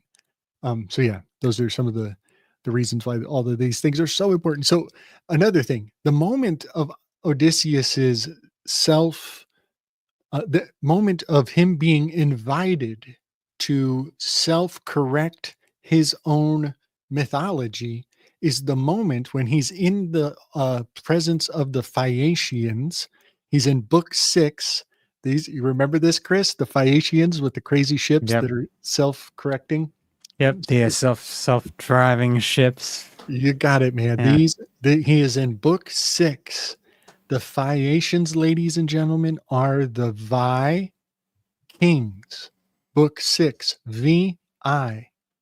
He's in front of the king in book 6, Kings. He's in front of the Phaeacians. The Phaeacians are the Vikings. So the reason why he gets to self-correct is because the king recognizes a glint in his eye. The king, in the whole audience chamber, the king is the only one who has the attention to detail to see that there's a glimmer of remorse in Odysseus's eye. And the king not only sees it, he knows what it means. And he draws Odysseus out and convinces him to correct the story and to tell and to reveal himself, to expose himself to everybody. Now, I just think it's super important because this comet is much like the glimmer in the eyeball, right? This is the gleam in the eye, the recognition. Not only do you see that there's something different, it means exactly what you thought it was. And so the interpretation of this glimmer is to each their own, but it's going to be very meaningful in this film. However they convey that moment, it's going to be so important. It is so important to the psychology of men and women at large. All right, I'm done. I'm done ranting. It's interesting that they got Matt Damon to playing Odysseus. It's I don't know. I would have to. No. I have to look at Matt's career a little bit more, but I know there's going to be a lot there. I didn't know it was Matt Damon. Yeah. Yep. I just lost a little bit of my enthusiasm. But there's got to be a reason. There's got to be a reason. Born Identity. He does a. Yeah. Okay, we got the Jason group. Yeah, totally. The Jason group, and the way that you have only half the poster there. I guarantee that if we took the Oppenheimer poster and we overlaid it over the Odyssey poster, the dates, the way he's writing these dates, because Oppenheimer, he had, it was like, it looked like there was some sort of encryption going on with how he put the date. There's an O in Oppenheimer with the 20 underneath it. Then underneath the H is the 7, and underneath the R is 23. So it's like you have these numbers under the letters, and it looks like is he doing the same thing on the Odyssey, or is it? Maybe, yeah. Well, this graphic here of the Odyssey, I just want everybody to notice. I think this is the open yawn of a nodding judge. This is the open yawn of a nodding judge. This is how you invite the PCR to come get you some. This is the posture you take when you take a PCR test, folks. It's on the Odyssey poster. Okay, he has the date 7/17/26 under Defy the Gods. It's not like as directly correlated as, unless Defy is 07 the 17 Gods 26, which would be interesting. I have no idea if that's what they equal, but whoa, I would have to check that. Dude, Christopher Nolan. Nolan is it's basically like a monolith, isn't it? A Nolan? Nolan. I think it's a type of like Stonehenge. I think sometimes those might be called Nolans. Let me check that really fast, because I feel like I have looked up his last name, and it's... Maybe I'm thinking of Dolman. But no, I think they are both stacked stones of a sort. Nolan is male name of Irish origin that means champion, also meaning famous noble. Okay. Nolan Noble, famous one, Gaelic origin. But there could be another meaning. Okay, maybe I'm thinking dolmen. Maybe that's the monolith thing. So, have you heard about the psycho bunnies with the crazy black tentacles in their face? Oh, the wait. Is this the No, Hey, maybe I haven't heard of it. Not the dolls, right? no, these are bunny rabbits with face tentacles in Colorado primarily. I have not heard about this. So I think it's Fort Collins. There's multiple. It's not just one. It's quite a few, and some of the people are getting a little concerned because these bunnies have some crazy tentacles coming out of their face. And of course, the news is like totally downplaying it to an alarming degree. I think it's there's a certain design here. It's not really the Delphi technique, but I think it's related to the Delphi technique. It's where they'll tell you the news of the most atrocious information, but in a super deadpan voice. And so you're hearing something that should have an emotional charge, but the voice telling it to you is totally flat. Like there's nothing to see here. so And what is this? A genetic defect they're saying or something? I'm not sure I'm okay if it's just sensationalism, but the pictures are creepy. There are actual, recordings of these bunnies with something black on their face. This is a CGI version of it. And my graphic, this is totally sensational. This is not legitimate image. But the reason why I was fascinated, some people say that whatever this is where the jackrabbit myth comes from. The jackalope. Have you heard of the jackalope? Jackalope. Yeah, I'm sure I have. Yep. So if you see my mouse here, I've superimposed a jackalope. It's a bunny rabbit with antlers on its head. Okay. Yeah. I know what you're Yep. talking about. Yep. Yep. And so people are trying to say that the bunny rabbit with the symbiote is where jackrabbits come from. So Where like, where this whole thing? Are there video? What is like an actual video of it? there are, the news has done it, and of course the internet has had at it a couple times, and it was about a week ago that it came through the news. And I picked up on it because we're always on rabbit trails, right? We're always hunting rabbits. We're racing around the Yeah. racetrack, and like even like race dogs, they chase a bunny rabbit around the tracks. But can you see the bunny rabbit in the profile here, Chris? My mouse. You see this is the eyeball. This is the nose, and you can kind of see whiskers. Yeah. Okay. Yeah, I see it. Yep, you can kind of see a bunny rabbit's face on the side there. Mm-hmm. These are just interesting little myths that are being, I think, recirculated.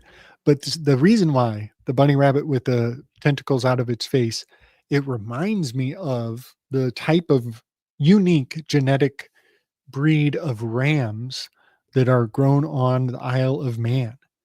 And they have like six horns going in all different directions.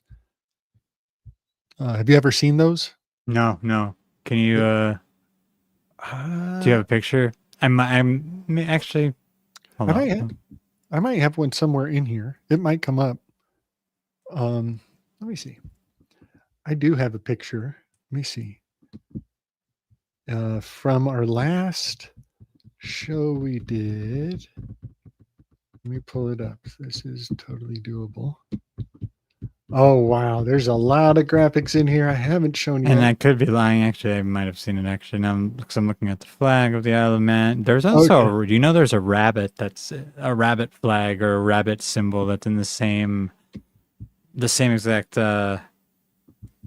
positioning that what is it called? The three legs. It's the Tau, isn't it? Isn't it another version of the Tau? Those three legs. Huh. A three-legged Tau? Like a Tau? The three legs on that Isle of Man flag. Oh, yes. Yeah. So there's a version of that Tau that's three rabbits, I'm pretty sure. Interesting. Tau rabbits. Let me see. Oh man, I would really have to look for it. I think it's in Britain somewhere. Isn't it amazing how we're in this weird place of like, we're on a live stream and we would love to just pull up the information that comes to our mind so quickly. Oh, Three Hairs. There you go. If you look up Three Hairs, it's like a similar to the flag from the Isle of Man. Okay. Yeah. So the Isle of Man flag, I think, is signaling the description of the Tower of Babel is said that at its base, it's a 3-day journey to circumnavigate. Takes 3 days to walk around in a circle. Well, the flag of the Isle of Man and the Isle of Sicily is 3 legs in a circle. So it's really encoding a 3-leg or 3-day circumambulating. This is trippy. When homie went into New York to pop cap in the NFL, it was looking like he's all out of bubble gum. That was totally what's his man? Roddy Piper. That was a Roddy Piper headline. Let's see. There it is. Yes. Jeffrey Episteme. Dude, when you showed that Jefferson, the Jefferson Epstein thing, oh my God. That blew my mind. I was like, whoa. Yeah, bro. That's very close. The accelerationists, they don't fuck around with light speed. They don't fuck around with ludicrous speed. They go straight to plaid, y'all. These are How about the Epstein bar too? And that's like it's almost insane. And I've heard other people now start talking about this. So it's like I said it a few months back to someone, and I can't even remember who it was. Yeah, I might have just even been posting it in the chats months ago. But now people have figured it out that Epstein bar was he was the principal at the school Epstein worked at, and then we have bar in office when Epstein is arrested, I think, or when he's killed, one or the other, when he's killed. Totally. When he's whatever happens to him. Yeah.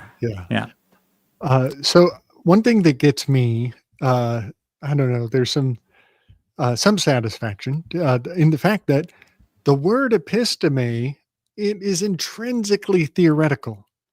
And so these are the JFK for the kids. They're going to be making theoretical claims at what is knowable or worth knowing in regards to the Epstein case. But whenever episteme is on the table, it's all fine and dandy, but it's not worth a damn if it doesn't have its techne. You can know how to make poetry, but if you can't find a pen or a pencil, what are you going to do with your poetry, buddy? So your techne is how you manifest it, right? It's the know-how, the knowing. So yeah, whenever Epstein comes into the zeitgeist, people start talking about how he was invested in advanced technologies. I'm just like, wow, there is a certain heuristic going on under the narrative. Right under everybody's nose, there's a certain heuristic. There's a Bildungsroman. There's a novel construction underneath the narrative of the words we use to talk about these rumors. This was the original Calvin Klein ad, and it's totally looking like some Lust Card action to me. That was a good commercial, by the way. And yeah, Lust Card. Yeah, this guy's back in the news all the time now. Did you see that he was now Melania suing him for $1 billion, and he refuses to apologize? This is an absurd show that is being put on by these. It's insane. Yeah, well, think about Hunter to Melania is Candace onto Brigitte. So yeah, 2 at a time. That's it. They're both going same time, same things happening, same stories. Yep. Ain't that something? So yeah, these are some of the Lust Card correspondences I've accumulated over the years. Pimp, Story of My Life by Iceberg Slim. That Iceberg Slim, I'm beside myself with awe, but not envy and not admiration. And like, it's strange. Like, I don't even want to recommend it to people, but it is beneficial. It's not enjoyable, but it's super beneficial. And that's a weird thing to be like, to tell people they should read something, but also tell them not to expect to enjoy what they're reading, but also to say it's worth it for some reason. And I don't know why, but yeah, Iceberg Slim's pretty fascinating read. This one is just this is a throw together. When I looked at the Dragon's Lair, you remember this video game, Chris? Yeah. Yeah. This is pretty fun. And I just realized, wow, that's a perfect full card meets the lust card. You put the two together and you're just looking, it's so many. And all of the art is like, I don't know. It's just all so consistent. I mean, take away one finger from that bony hand down there and you'd have the tridactyls. The tridactyls. You're right. You're totally right. So like, see my mouse, like see how there's that butterfly? Yeah. Here. And then also this kind of resembles his sword. It's a dragonfly in the tarot card. But notice how the butterfly kind of pops up as the dragon's head here, the dragon's head here, dragon's head here. And then over on the lust card, there's a dragon's head looming above, right? Looming above, looming above. But then even the little crocodile at his feet, right? Here's a crocodile at her feet, right? There's so many. Wow, yeah, what the hell? Yeah, there's so many weird details. Somehow, if you take a minute to look for it, it becomes kind of a seek and find, right? The number. There's just so many corresponding aspects. Like the dragon. We got the wand and the Dragon's Lair wand, the sword, wand or sword, whatever you want to call it. Yeah. Oh, the backpack. Oh, I'm so glad we sat on this for a second. See how he's got a backpack, the character? Yeah. The backpack is actually consistent in full card images. This yellow negative space, I think it's our altair, which is a table, but oftentimes is depicted in art when people's mind is altered. So mind altering substances and a bag full of goodies. In the tarot card, this is a bag full of zodiac pills in the card. And so there's a bag full of mind altering substances under his arm. And I have seen that in so many repackagings of the full card, particularly the most recent. We got the Alice in Wonderland programming too, and the falling backwards. Right. And Alice in Wonderland goes into the base of the tree trunk, right? Kind of like that previous graphic. All right. Yeah, just wanted to share some of how I think it's amazing how the tarot cards have been disseminated into our cartoons as children.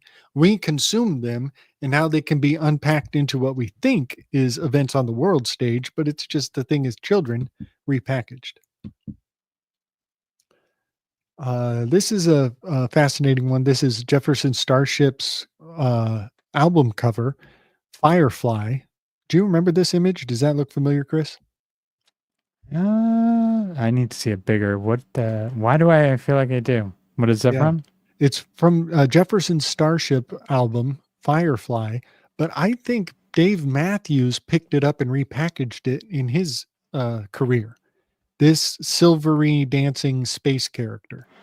Reminds me of the Russian story that they used to have of the angelic beings that the cosmonauts said that they saw outside of their spaceship. Yeah. And they were like white, angelic, large, giant, just looked like winged humanoids out the porthole that they had in there. Yeah, because it's in a porthole, right? Yeah. Totally. When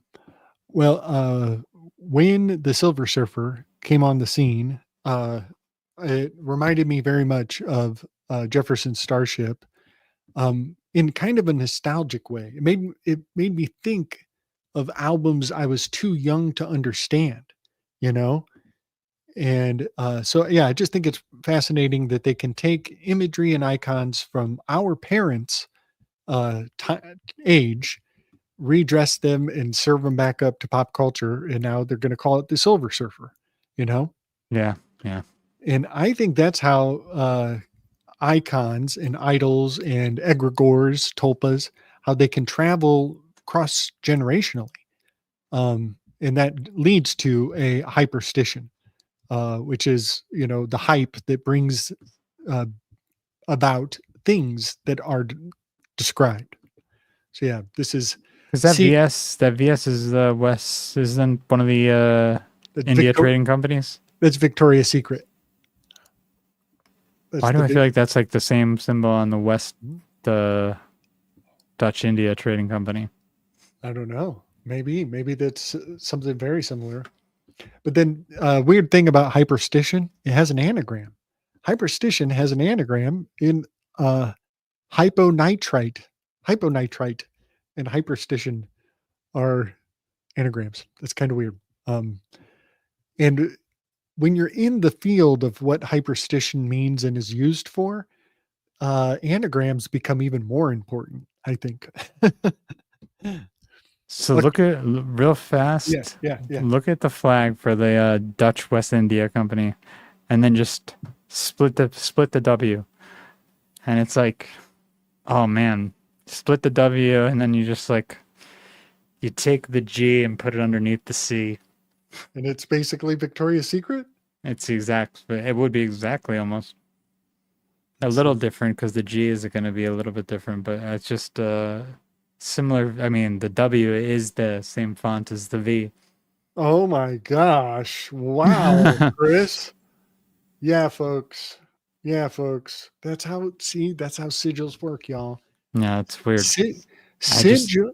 I think sigils, I think they invite you to shift them. You know what I mean? They want to be, they want to be rearranged slightly. Okay. So this was when basketball player, man, I forget her name. It was a while ago, a couple weeks ago. The chick, the twin, one of the two 33s, I think, or what's her number 33, if I'm remembering right? I'm not sure, but she's the one that her wig came off right in the middle of play. Yeah, there was something going on there with twins. Olsen, I think, was her last name, right? That's where that might have been why I said the twins, because her last name was Olsen. What a trip, man alive! Wow. Well, Venus and Jupiter were kind of up in in Gemini, and also Cancer when it happened, but Mars was right over the ear of the Virgin, and the moon was on Spica. And those are really important locations because it's where eclipses and the equinox takes place. So this is a picture of the stars from the day that the headline came out. And this basketball player, bless her heart, it was so humiliating. It really was. But she goes running off into the locker room, holding her hair on her head, trying to, fix her wig. And I just remember thinking, like, just feeling her embarrassment. It was really bad. And also, the WNBA does not need more embarrassment, even though there's no publicity is bad publicity, especially when they need their numbers to come up. So I just looked up in Spanish, what is the phrase, how embarrassing, is que vergonzosa. The word virgin is in the word embarrassing in Latin. That is really something else. And then just, my astronomical nerdness has to point at Coma Berenices is a big constellation that is a wig. It's just a big wig in the sky. I think this is Samson's hair when Delilah ties him down and removes his power. The enchanted hair, the lock of hair, is a constellation. And it's in a great many other stories. I like it. Yeah, man. And yeah, these are just you can see how the stars were lined up. You got the moon down here, you got Mars right here. The sun was on the crab, dead center, right in the pretty much the beehive cluster, which is like she's running away with her hand on her head, like she's getting attacked by bees or something, right? It's so trippy. Jupiter is in the Gemini. Venus. Oh, Venus was in Taurus. It wasn't quite, it hadn't quite come to the solstice line yet. And then Uranus also in Taurus. So yeah, that was just, I'm inclined to say this is legitimately organic. You know what I mean? I'm not, I don't know. I don't think it matters, but it could also be contrived. Maybe. I don't know. It's hard to say. It is hard to say, especially with the Olsen thing that was tripping me out, and then the numbers that were popping up, because I do know there was like 233s that came up right in the little clip, and I'm like, oh, Jesus Christ. Yeah, man. Yeah. And I guess when the question of is it organic or is it contrived, it's a percentage answer. You know what I mean? 30, 70, something like that. Yeah. This is just a fun graphic. Idiocracy is raging through the streets. Palantir's logo is basically Mr. Mysterio from Peter Tingle's. Oh yeah, someone else was saying there was something else with that logo that people were talking about, and I can't remember. Yeah. What the hell it was? Oh man, I wish I could remember. But Palantir's been around for a while now. I think they're freaking out over Palantir a little, probably more than they should be. And there's other programs, I think, and other companies going on that are more important. That's a good point, Chris. Like almost every time the word Palantir comes up, we should make the point to say, if you know the name of the corporation today, it's probably been snuffed out and turned into something new already. And it might be someone who was the guy who worked at Palantir, I think, and left and was talking a little bit about it in one of his videos he had online or news articles. He was saying how long it's been around, mentioning this. It's been in multiple administrations already. Yeah. Yep. So, I mean, one thing I will say is the name Palantir being related to Lord of the Rings, right? Mm-hmm. I mean, it just shows you these guys are nerds. They're dorks. They're once again, right. It's like they're actually flaunting the books that you will never get around to reading. Yeah. In your face. That's kind of what it is. It's also like no creativity. Mm-hmm. Yep. Borrowing. Just, totally. Yeah, just mimics. Grafting. Right. Yep. This is just an old dig from the Lahaina fires, when the land vultures are there snatching the water from the Lahaina fires. Mm-hmm. We started talking about vulture capitalism and vulture agents coming out to buy up the real estate in Hawaii. Right around August 17th, that tail end of August, this is all moving into Volcanalia. We're like on a calendar. We're literally. Is that why we're getting all these volcanoes going on? Yeah, buddy. We are in the thick of volcano season. We're crossing the X on the analemma through the end of August, moving into September. Will always be volcano season, and the holiday for the volcano is Volcanalia on the 23rd, followed by Vulturnalia on the 26th or 27th.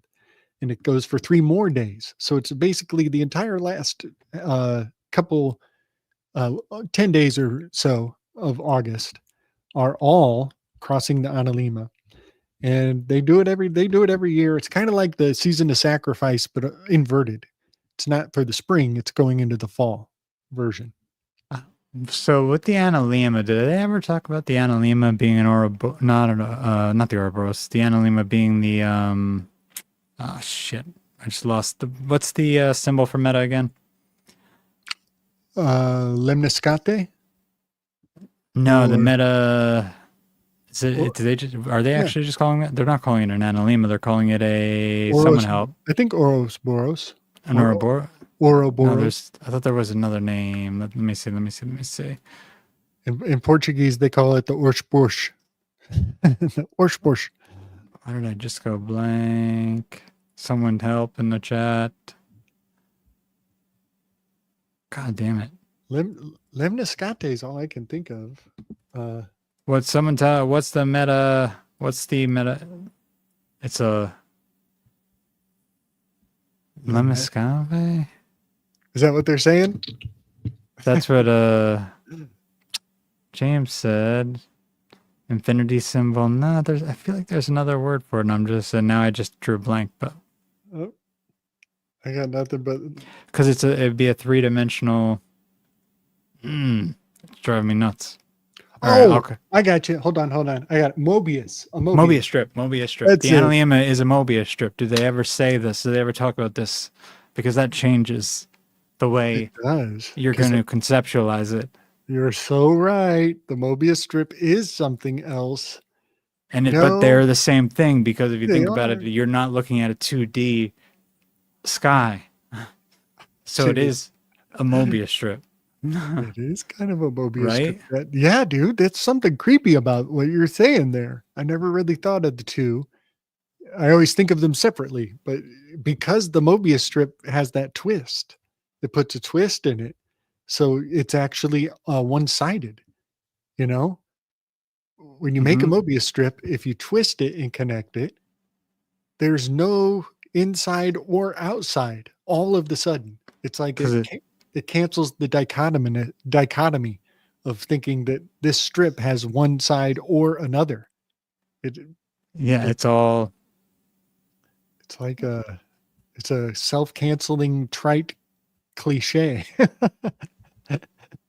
And it would, if you think about how like a spiral that's going back and forth in 3 dimensions, you're gonna get like a figure 8 look, but it's not going to be operating the way a 2D figure 8 is. It's going to be operating like a Mobius strip. Yeah. Oh, what a trip, dude. Yeah. So there's something there. You're giving me psychedelic visions in my mind right now. It's kind of fun. So this was a graphic for Leo Major. This is the Leo. The lion laying with the lamb. Nature. I've actually sat on this graphic for a very long time because I couldn't think of anything really funny to make of it, and I was just I don't know, waiting for it to mature. And so the other night it just kind of dawned on me about righteous indignation. There's so much righteous indignation in the world, and it is difficult to handle it maturely, and that's because it's overdue. It's so past due, and the time to be mature about it is well expired, and it's time to get rowdy. Time to get real rowdy. So yeah, the time at which a note or bond is due, or the state of a note or a bond being due. This is funny to me because John Locke describes the human satisfaction is essentially, it's a sexual metaphor, the way he frames the human pursuit of happiness. His synopsis of the human pursuit of happiness is a sexual metaphor for putting forth your demands onto the world, to nature, as though it were a woman, and getting your returns, getting your promises fulfilled for putting nature to your will. So yeah, that's very much what's happening at the end of the night with the Leo Mature image here. Oh, we saw this. Oh, we're going through some old territory. We already did. You still with me, Chris? Yeah, I'm here, brother. Okay, let's see. The GZX, the 18.6 lunar standstill graphic. Why do I feel like that was related? That might be related to the size of the stage thing with the Trump. That would be so interesting if it is. Whoa. If they did the lunar standstill encode in the stage. Yeah. I feel like there was I wish I could go to that James True video and look at, like, find out faster, but I just would have to search for a while. Mm-hmm. Yeah, the 18.6 thread is really far out. I think I have another graphic in here later. You know, it's the speed of light is like 186,000 miles per second is the speed of light. the varying speed of light that they tell us is constant. Yeah, totally. This is I saw a little breakdown on the Gospel of Mary, the Gnostic Gospel of Mary Magdalene. Mm-hmm. And in that gospel, she is accused of bringing forth the 7 demons. And I just love knowing that Gnostic texts are shit coded on purpose, and the treasure is still right there for the having. And so, yeah, the Virgin Mary bringing forth the 7 demons, they are symbolic not only of the menorah, but also of the 7 primary rivers of the Mississippi. The Kansas, the Arkansas, the Oklahoma, the Red, the Mississippi, and the Tennessee and Ohio are the 7 deadly demons, the 7 demons from which Mary Magdalene brought forth the knowledge. So you have the Dark Mother archetype there, and they're saying that there's a mothership. The Atlas is there. Well, not everyone's saying this, but that guy from Harvard who thinks every asteroid or comet or whatever is a mothership. He's saying there. Avi Loeb is saying there's a mothership coming to Earth and it's hostile. So it is the angry mother. Totally. And its water just broke apparently, and it released a bunch of water everywhere. Which I mean, there are heavenly objects that do this, so I don't know why that's something new. That is really funny. Yeah, that is super funny. So literally I was seeing videos today of people saying the mothership just let out a bunch of water and no one knows why. It might be because they need to re-up on water for all the people they're coming to get that are aliens on the Earth. And like, dead serious saying this shit. I'm like, oh my God, what is going on? Yeah, that is so far out. Watch that happen. That'll be what happens. Then I'll be like, all right, I'm the asshole. Yeah. Oh, and it's a hyperbolic trajectory, right? It's a hyperbolic trajectory. That's another important ingredient to the meteor. So this is more of the Dowmade ritual right here. And I'm glad I finally found a picture of Gozer the Gozerian reclined in the chair. That's actually important. That blocking to the scene is actually important, that she becomes recumbent.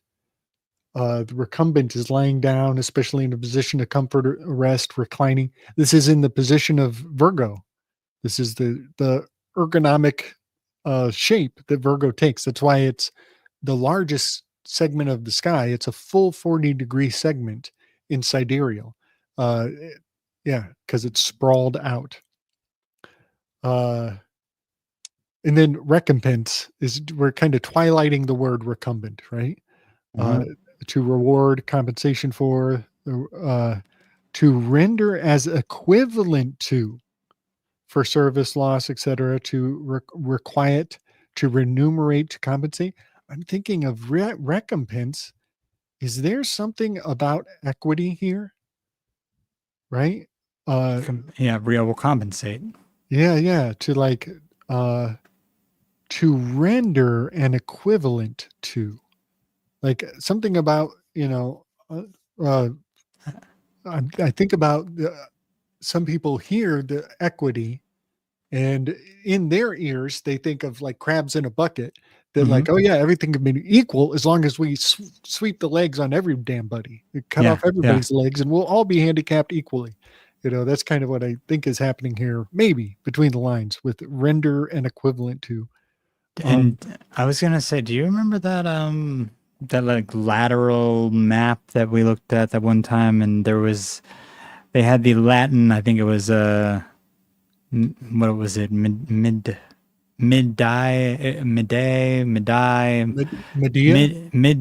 was like basically it was when like you could translate it almost to like when the Virgin dies in Latin. The way they had the midday spelled, I don't know how it was worded or how it was spelled in Latin. I'd have to look it up. And after that came Leo. Oh, so it was midday. So, and I think I had said the Virgin dies to Leo, It's because that's what it seems like it's reading. Yeah. And now we're seeing all these connections with the lion and the virgin. And I don't really know what to make of that because I'm not up on the sky clock enough to. Yeah. Well, I think the largest thought form that it pings for me is the Regulus star is the royal star in Leo. However, something has happened with some of the drift of the zodiac that now Regulus is technically availed during the season of Virgo, not Leo any longer. So Regulus, the defining royal star of Leo, has drifted somewhat into Virgo, and it's the last of the four royal stars to migrate into a mutable sign. And so all of the royal stars are in mutable signs right now, and that's super meaningful. It's super meaningful. But that's what I think of when you're talking about from Virgo to Leo, because it's going backwards. I think very much of the Regulus star. Yeah, and I was getting just midday itself was probably something like Medea. Yeah. So it was like it just was the center of, for some reason, high noon. They were relating that to that. Nothing to do with Virgo. Virgo was obviously after Leo, where it should have been. It was just there's also something about high noon. Oh, that's related to it. Okay, yeah. Okay, that reminds me of the on the 41st parallel, center square of the magical square of the moon is 41. On the 41st parallel is the eye line of the sentinel character in the United States map. Behind me, this big Sphinx character, her eyes are at 41 degrees parallel. It cuts right across Rhode Island, Providence, and a great many other things. And then it goes across to the Rome, the Basilica of Rome is at the 41-degree parallel. But before it gets to Rome, it hits Barcelona, Spain. And some people believe in Barcelona, Spain, there is a cave. Within that cave, on a certain window of time between crab and lion, Barth, Leona, Barth is crab in reverse. Leona is the lion. At a certain window of time in this cave in Barcelona, Spain, on the 41st degree parallel at high noon, Chris, you look out of the cave and you can see a segment of the day sky is dimmed enough that you can see the stars at high noon only from this cave at a certain angle because the sun is at 69-degree refraction. Wow. Okay. And you can see right out to this one small window of the heavens right in the middle of the day, but only for this special time of year. And that segment of the heavens, I think, is narrated by the sacred gospel of the Mary Magdalene. And if you read the Mary Magdalene's text while you're looking at this window of the heavens, these noonday apples for you to consume, to imbibe upon, I think the Gospel of Mary is a tour brochure for the constellations in this exact tiny select window. Ain't that a cool story? Yeah, no, I like that. I like that. Yeah, and that's why everybody should check out Tom Carberry, his belief that Barcelona is the real Jerusalem. And also the fact that Ignatius Loyola had his conversion in a cave, some sort of miraculous vision in a cave in Barcelona. Well, guess what? McAfee died in a mysterious underground facility in Barcelona. And then take everything I just laid out and go watch Ready Player One, which is Notoricon for repo. And check out how McAfee's biography fits into Ready Player One, with Barcelona as the keystone. That's pretty fun. Mm-hmm. All right. And you know what noonday apples means, right? When I said that? Wait, say it again. When I mentioned noonday apples, I'm sorry. Blue moon apples. That's it. The blue moon apples at noon. It's one of the riddles for the La Reine La Chateau mysteries. Okay. Noon, yeah. Noon blue apples is pointing to the segment of the sky It's a star line, right? Yeah, Like it's- yeah. Yep. And then, dude, this whole interview and the whole throwdown with Hunter and whoever this guy, what's this guy's name? Is that the guy who played Deadpool's best friend? He looks like him. just like him, doesn't What the hell's his name again? Channel you got- 5, Channel 5 guy. man. He is a no-namer out of left field. He just got springboarded a few months ago, and now he's landed the all-time spotlight. This is totally unpacking from the Megamind series. Homeboy over here is totally the Titan. Oh, who's TJ Miller is the guy he looks like, kind of, but I know that's not him. Oh, okay, yeah, TJ Miller, yeah, totally looks like him. But yeah, whatever the plot from Megamind 2, where this guy is like a wannabe superhero who just got a taste of the flavor and doesn't know how to control it, and Megamind is like, you might be a villain, but you'll never be a super villain. And Titan says, oh, what's the difference? And then Megamind comes out with the guitars blazing and the lights are flashing, and he's like, showmanship. And that's totally what's going on right here. There's just showmanship. It's insane. And he even looks like Hunter. Look how Megamind looks like Hunter. Yeah, and that's the one where he said he wasn't apologizing, right? He's like, fuck that. I'm so buddy. cool. Yeah, buddy. Presentation. That's it. What's the difference between a villain and a supervillain? Presentation.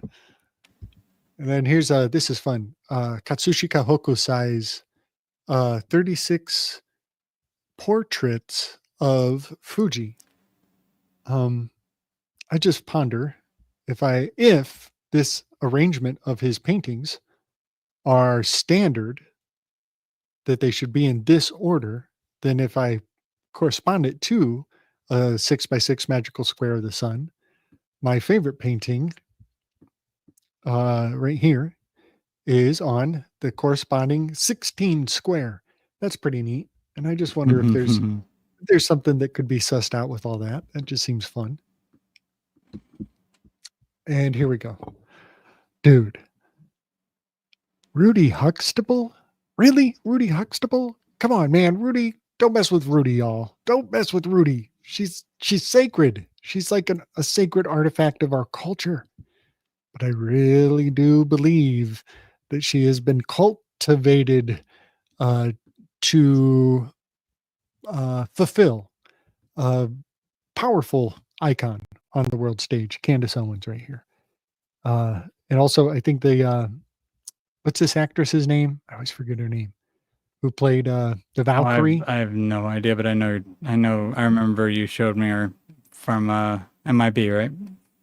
Yep. Oh, her name MIB 4, 3. What was it? It's not even numbered. It's actually MIB International. It's like a standalone of sorts.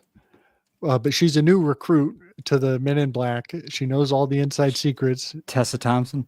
There we go. Thank you. Yes, Tessa Thompson.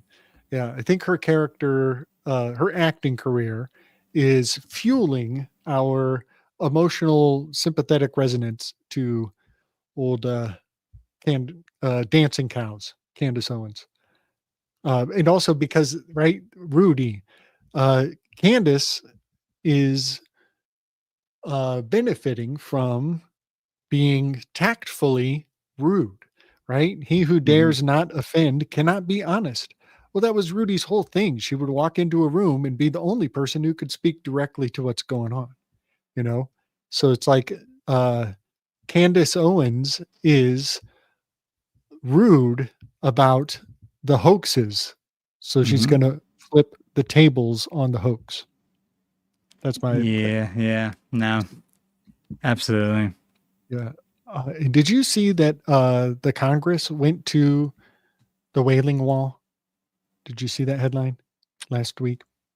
I did not see the headline, but they go there often. They all don't go there often, I'm assuming, but a lot of them go there individually, right? Right. But this was a huge publicity stunt, specifically turning a blind eye to the Epstein situation, running away from it, actively, they shut down early so they wouldn't have to talk about it. And then they run off with BB to go smooch the wall.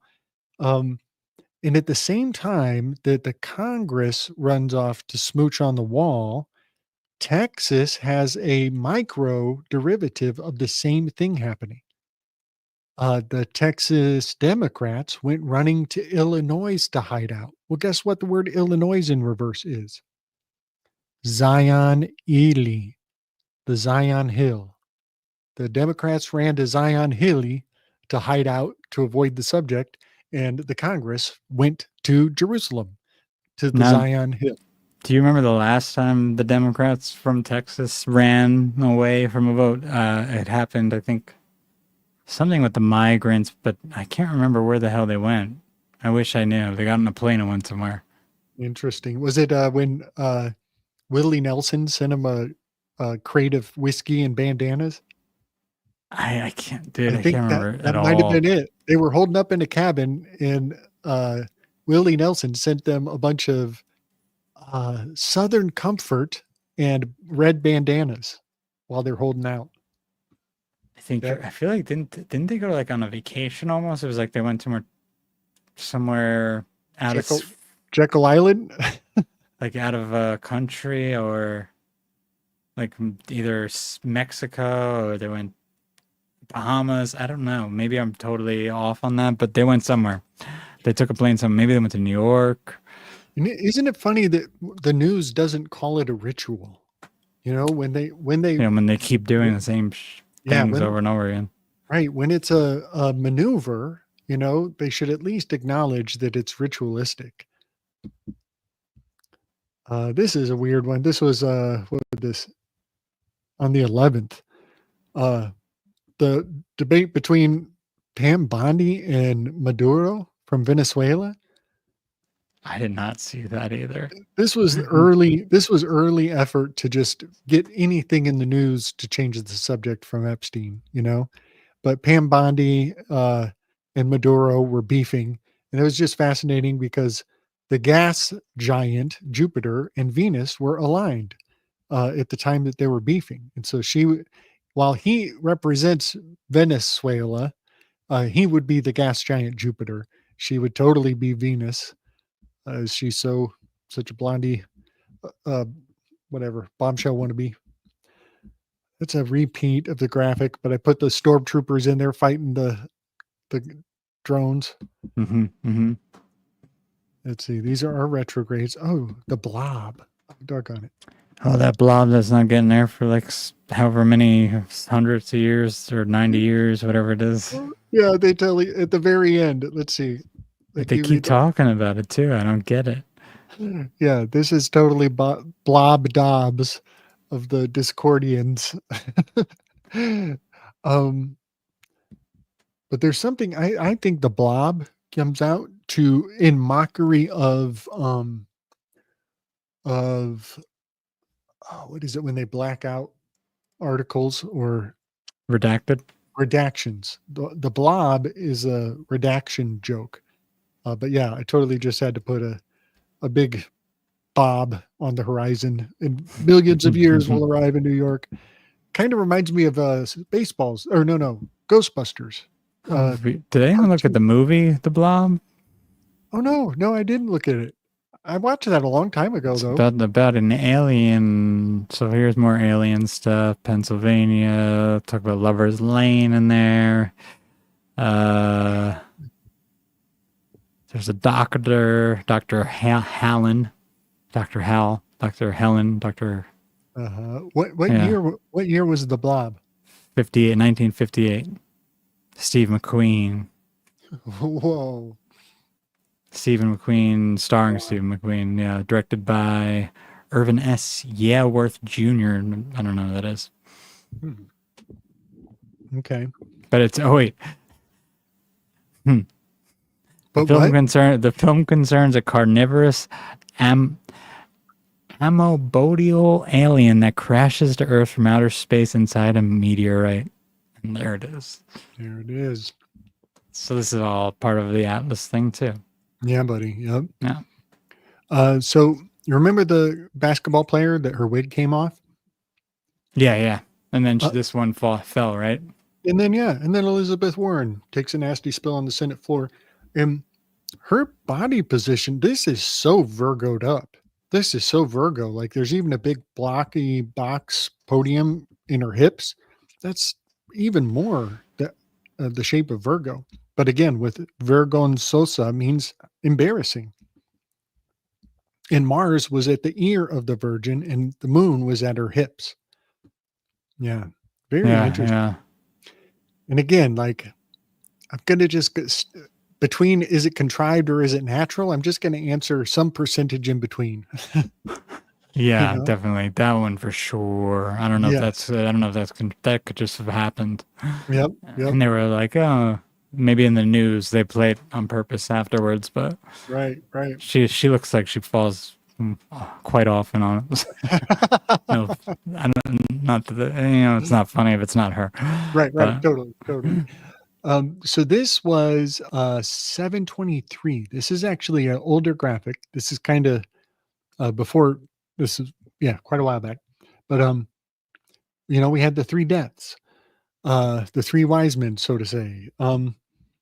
So before these deaths happened, do you remember the fella burning his MAGA hats in a barbecue pit? yeah, I do. So the image of him burning the MAGA hats in the barbecue pit is totally the Chariot card. Trump was very Chariot card-esque in the ear castrating event, but because the Chariot card and the Thoth deck has the big round saucer on the belly, right? Cancer we're in a barbecue season. It's the time of year to go out and cook things in the outdoors, set things on fire, have a good time with it. We're at the height of the year. So I just kind of captured an image of that fella burning his MAGA caps. He's going through a conversion, right? This is a trial by fire, and he's giving in, he's acquiescing, he quits, and he's making it official ritualistically with this burning flame. Yeah, we got an alchemical thing going on. The red burning to the Negredo, the black MAGA, black magician. Yeah, everything's here. You guys get it. Everyone gets it. It's the war pigs of, shoot. of barbecue season. And then Theo passes away, and the Incredible Hulk passes away, all in rapid succession. And the amount of meaning in these deaths it's so incredibly high profile. I have a lot of information and a lot of theories cooking in my mind. I don't want to present them right now. I think it might be my next solo video that I put together. So I'm just gonna keep some of my cards close to my chest on what I think about these deaths, because I'm still putting together a master theory, and it's not fully cooked. Okay, and I'm still here. By the way, if you see my camera, my camera just went out. Oh damn! Okay, but it's fine because my battery just died on it. But we're good with audio. I could always put a new battery in if I have to in a few minutes. Okay, all right, right on. Cool, buddy. Yeah. So this graphic will come up again in the future projects, but just keep it in mind that Old Slick is kind of sussing out some of these celebrity deaths. I think they're playing into some ancient Greek drama that we can more deeply appreciate the message. But yeah, I'll bring that forward in no time. I don't know, Chris, did you watch the short video on this painting that I linked in the Telegram about the No, I didn't. I was actually wondering what that was about. Okay. Yeah, this is a fascinating reveal, and I'm trying to end on this one tonight. Trying to end on an upbeat note. This is a painting called The Chess Player. Its name is German, and in German, that word is Schachspieler. The Schachspieler is the chess player. And so many people were pointing out how much Schachspieler sounds so much like Shakespeare that they actually gave it a nickname so people would stop getting hung up on how much Shakespeare might be encoding chess player. And so the nickname was Checkmate. They started just calling this painting Checkmate. Now, this painting has an extremely high real estate profile because it was in the Louvre directly next to the Mona Lisa for years. And people would take tours every day for centuries, walking past this painting that they were calling incorrectly Checkmate, and assuming that they knew what the picture is telling everyone. Until one day, a chess master takes the tour of the Louvre. And as he walks by this painting, and the curator tells him, "This is the painting Checkmate." And then they move on to the next painting, but the chess player just can't walk away. He's kind of locked in here. And the tour goes on through the whole rest of the Louvre without him. They come back and they're like, "Hey, buddy, it's time to go." And he's like, "Listen, Mr. Curator, I think I can win this man's soul back." Curator's like, nah. And he's like, "Tell you what, you got a board?" So they bust out a board and they set it up, and the curator plays devil's advocate. And the chess master wins this man's soul back from a hopeless game. And then after that, all the other people in the Louvre jump in and try to play devil's advocate. They all want the devil to win. They want the devil to win because they've been calling this painting Checkmate all this time. And a chess master is come to prove them wrong. And he wins this man's soul back. And so the depth of analysis that goes into this painting is well worth looking into, ladies and gentlemen. I highly recommend checking out the Schachspiele, because the specific chess pieces are not your ordinary chess pieces. There is a great amount of plus ultra beyond what folks think they were looking at, because each one of the chess pieces that the devil has acquired are the virtues of the man. All of the chess pieces that the man has acquired are the conquered vices of the devil at this point in his life. And so the strategy is available for anybody to pick up and play around with, and to actually embody this man's struggle against the devil to help him fight to win his soul back. And so this is the layout of the chessboard officially, and it is the man's move. It's his turn. This painting is an inversion. There's actually multiple paintings. You see the color switch? Yep. And on the ledge of the chessboard, of the playing table, there is a little insect, much like Carl Jung's synchronous beetle that showed up on his windowsill at that fortuitous moment. There is similarly a little insect bugging you, something crawling around, giving you a sense of motion. So yeah, that's my breakdown on the Schachspiele. And I also, there's much more to say in regards to which virtues have been vanquished, which vices have been vanquished, and through what art can we identify the vices and virtues in the nuance of each one of these little tiny pieces on the board. And that's it. That's the end of my slick dissident shared artistic dangerous ideas. I love that, man. I got to look at that more in depth. That's Isn't wild. It reminds me of Faust. It reminds me of even the red and blue with the political parties. Right. Yeah, it totally does. And that whole jester-looking outfit. Yeah. And some people have pointed out that it appears as though the angel who's overlooking the game, it really looks like her eyes are focused on the one point on the board where the chess master came and made the deciding maneuver that changed the outcome. Dude, Can you bring it back up one more time? Bring it back up one more time. Let's see. Hold on. My bad. Go to. Here we go. Got the B cam on right now. The upper cam. Uh-huh. It's the overhead. It's like off from the side. When Yeah. I learn how to podcast one day, I'll have like a button that switches cameras when I'm Let's see. So this one or the one with the Can 4D? can you blow up that top one? No, I don't think I can make it bigger. No, I don't think I can make it bigger. I wish I could. Oh, damn. Made me say it again.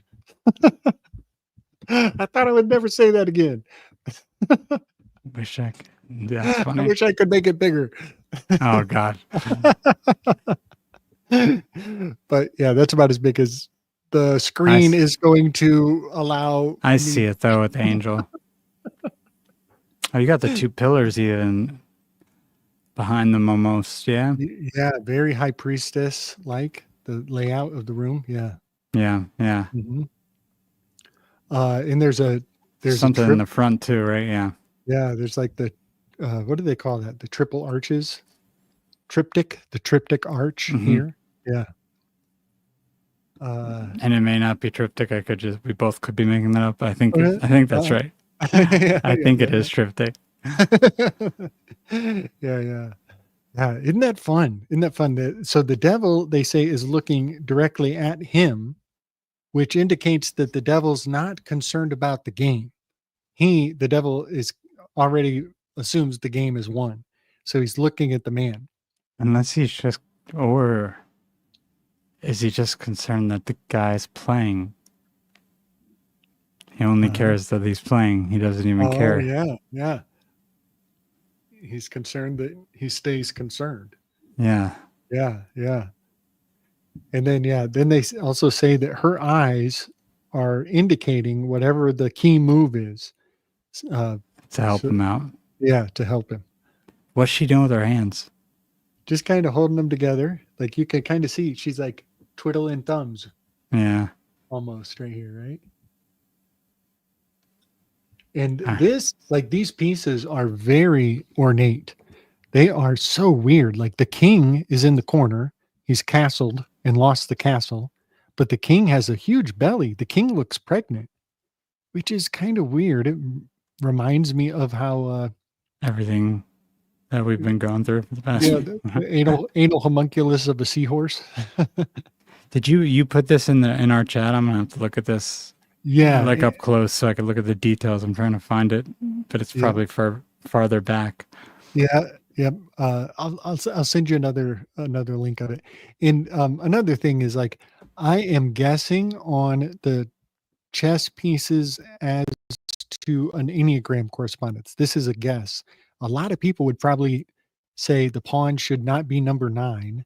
And I could see an argument for the queen should be number 9 and maybe the pawn should be number 4.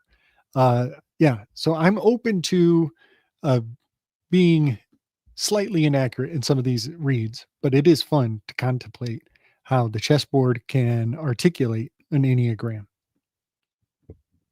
Absolutely. Oh, that's super interesting. Yeah, definitely send me that picture. Okay. Yeah, buddy. Yeah, I love that story because I love unresolved riddles, that I love that the elders have not figured everything out. And in fact, the biggest gift that the elders could do is encourage us to try to figure it out, and for so many people to assume that game was over. It's such a nice time capsule. That's a real nice kind of time capsule.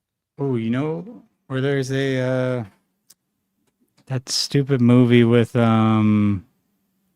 what's his name? The guy who was in The Mummy, Brendan Fraser.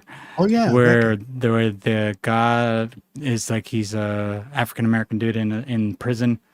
He shows up as like that's who God shows up as, and the devil is I think the girl, the hot chick playing the devil the whole time, British accent. I forget who she is, but at the end I think they're playing chess.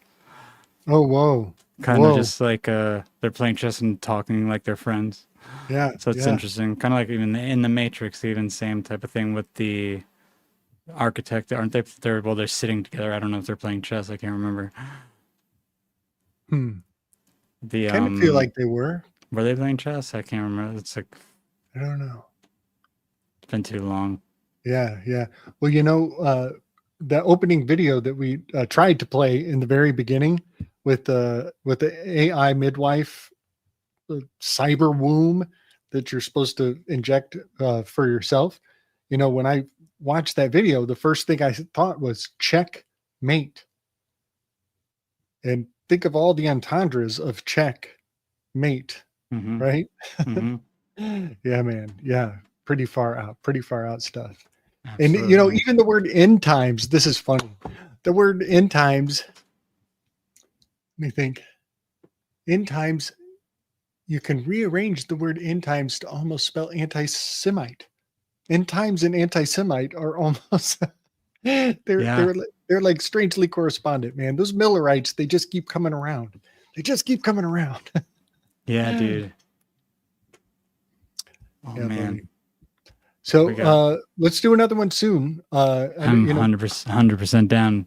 Yeah, because this was just like I'm glad you just I know it's been a while, man. We had to get something going. Big time, man. I'm glad you got all that put out there because now we'll be able to sync some stuff. It'll all start coming back.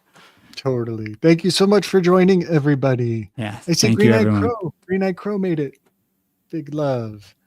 Not joking people are just coming in now. yeah, everybody started to file in. Yeah, big love. Yeah. All right. Next time, we'll get PK. Get PK back in here, and it'll be us three, and that'll be fun. It'll be a good time. My camera won't die at the end, hopefully, again, like it did this time. I don't know why that happened, but yeah, man, I'm looking forward to it, man. Just let me know. All right, y'all. Just remember, everybody, get your body armor, get your Ajax. You're gonna need it.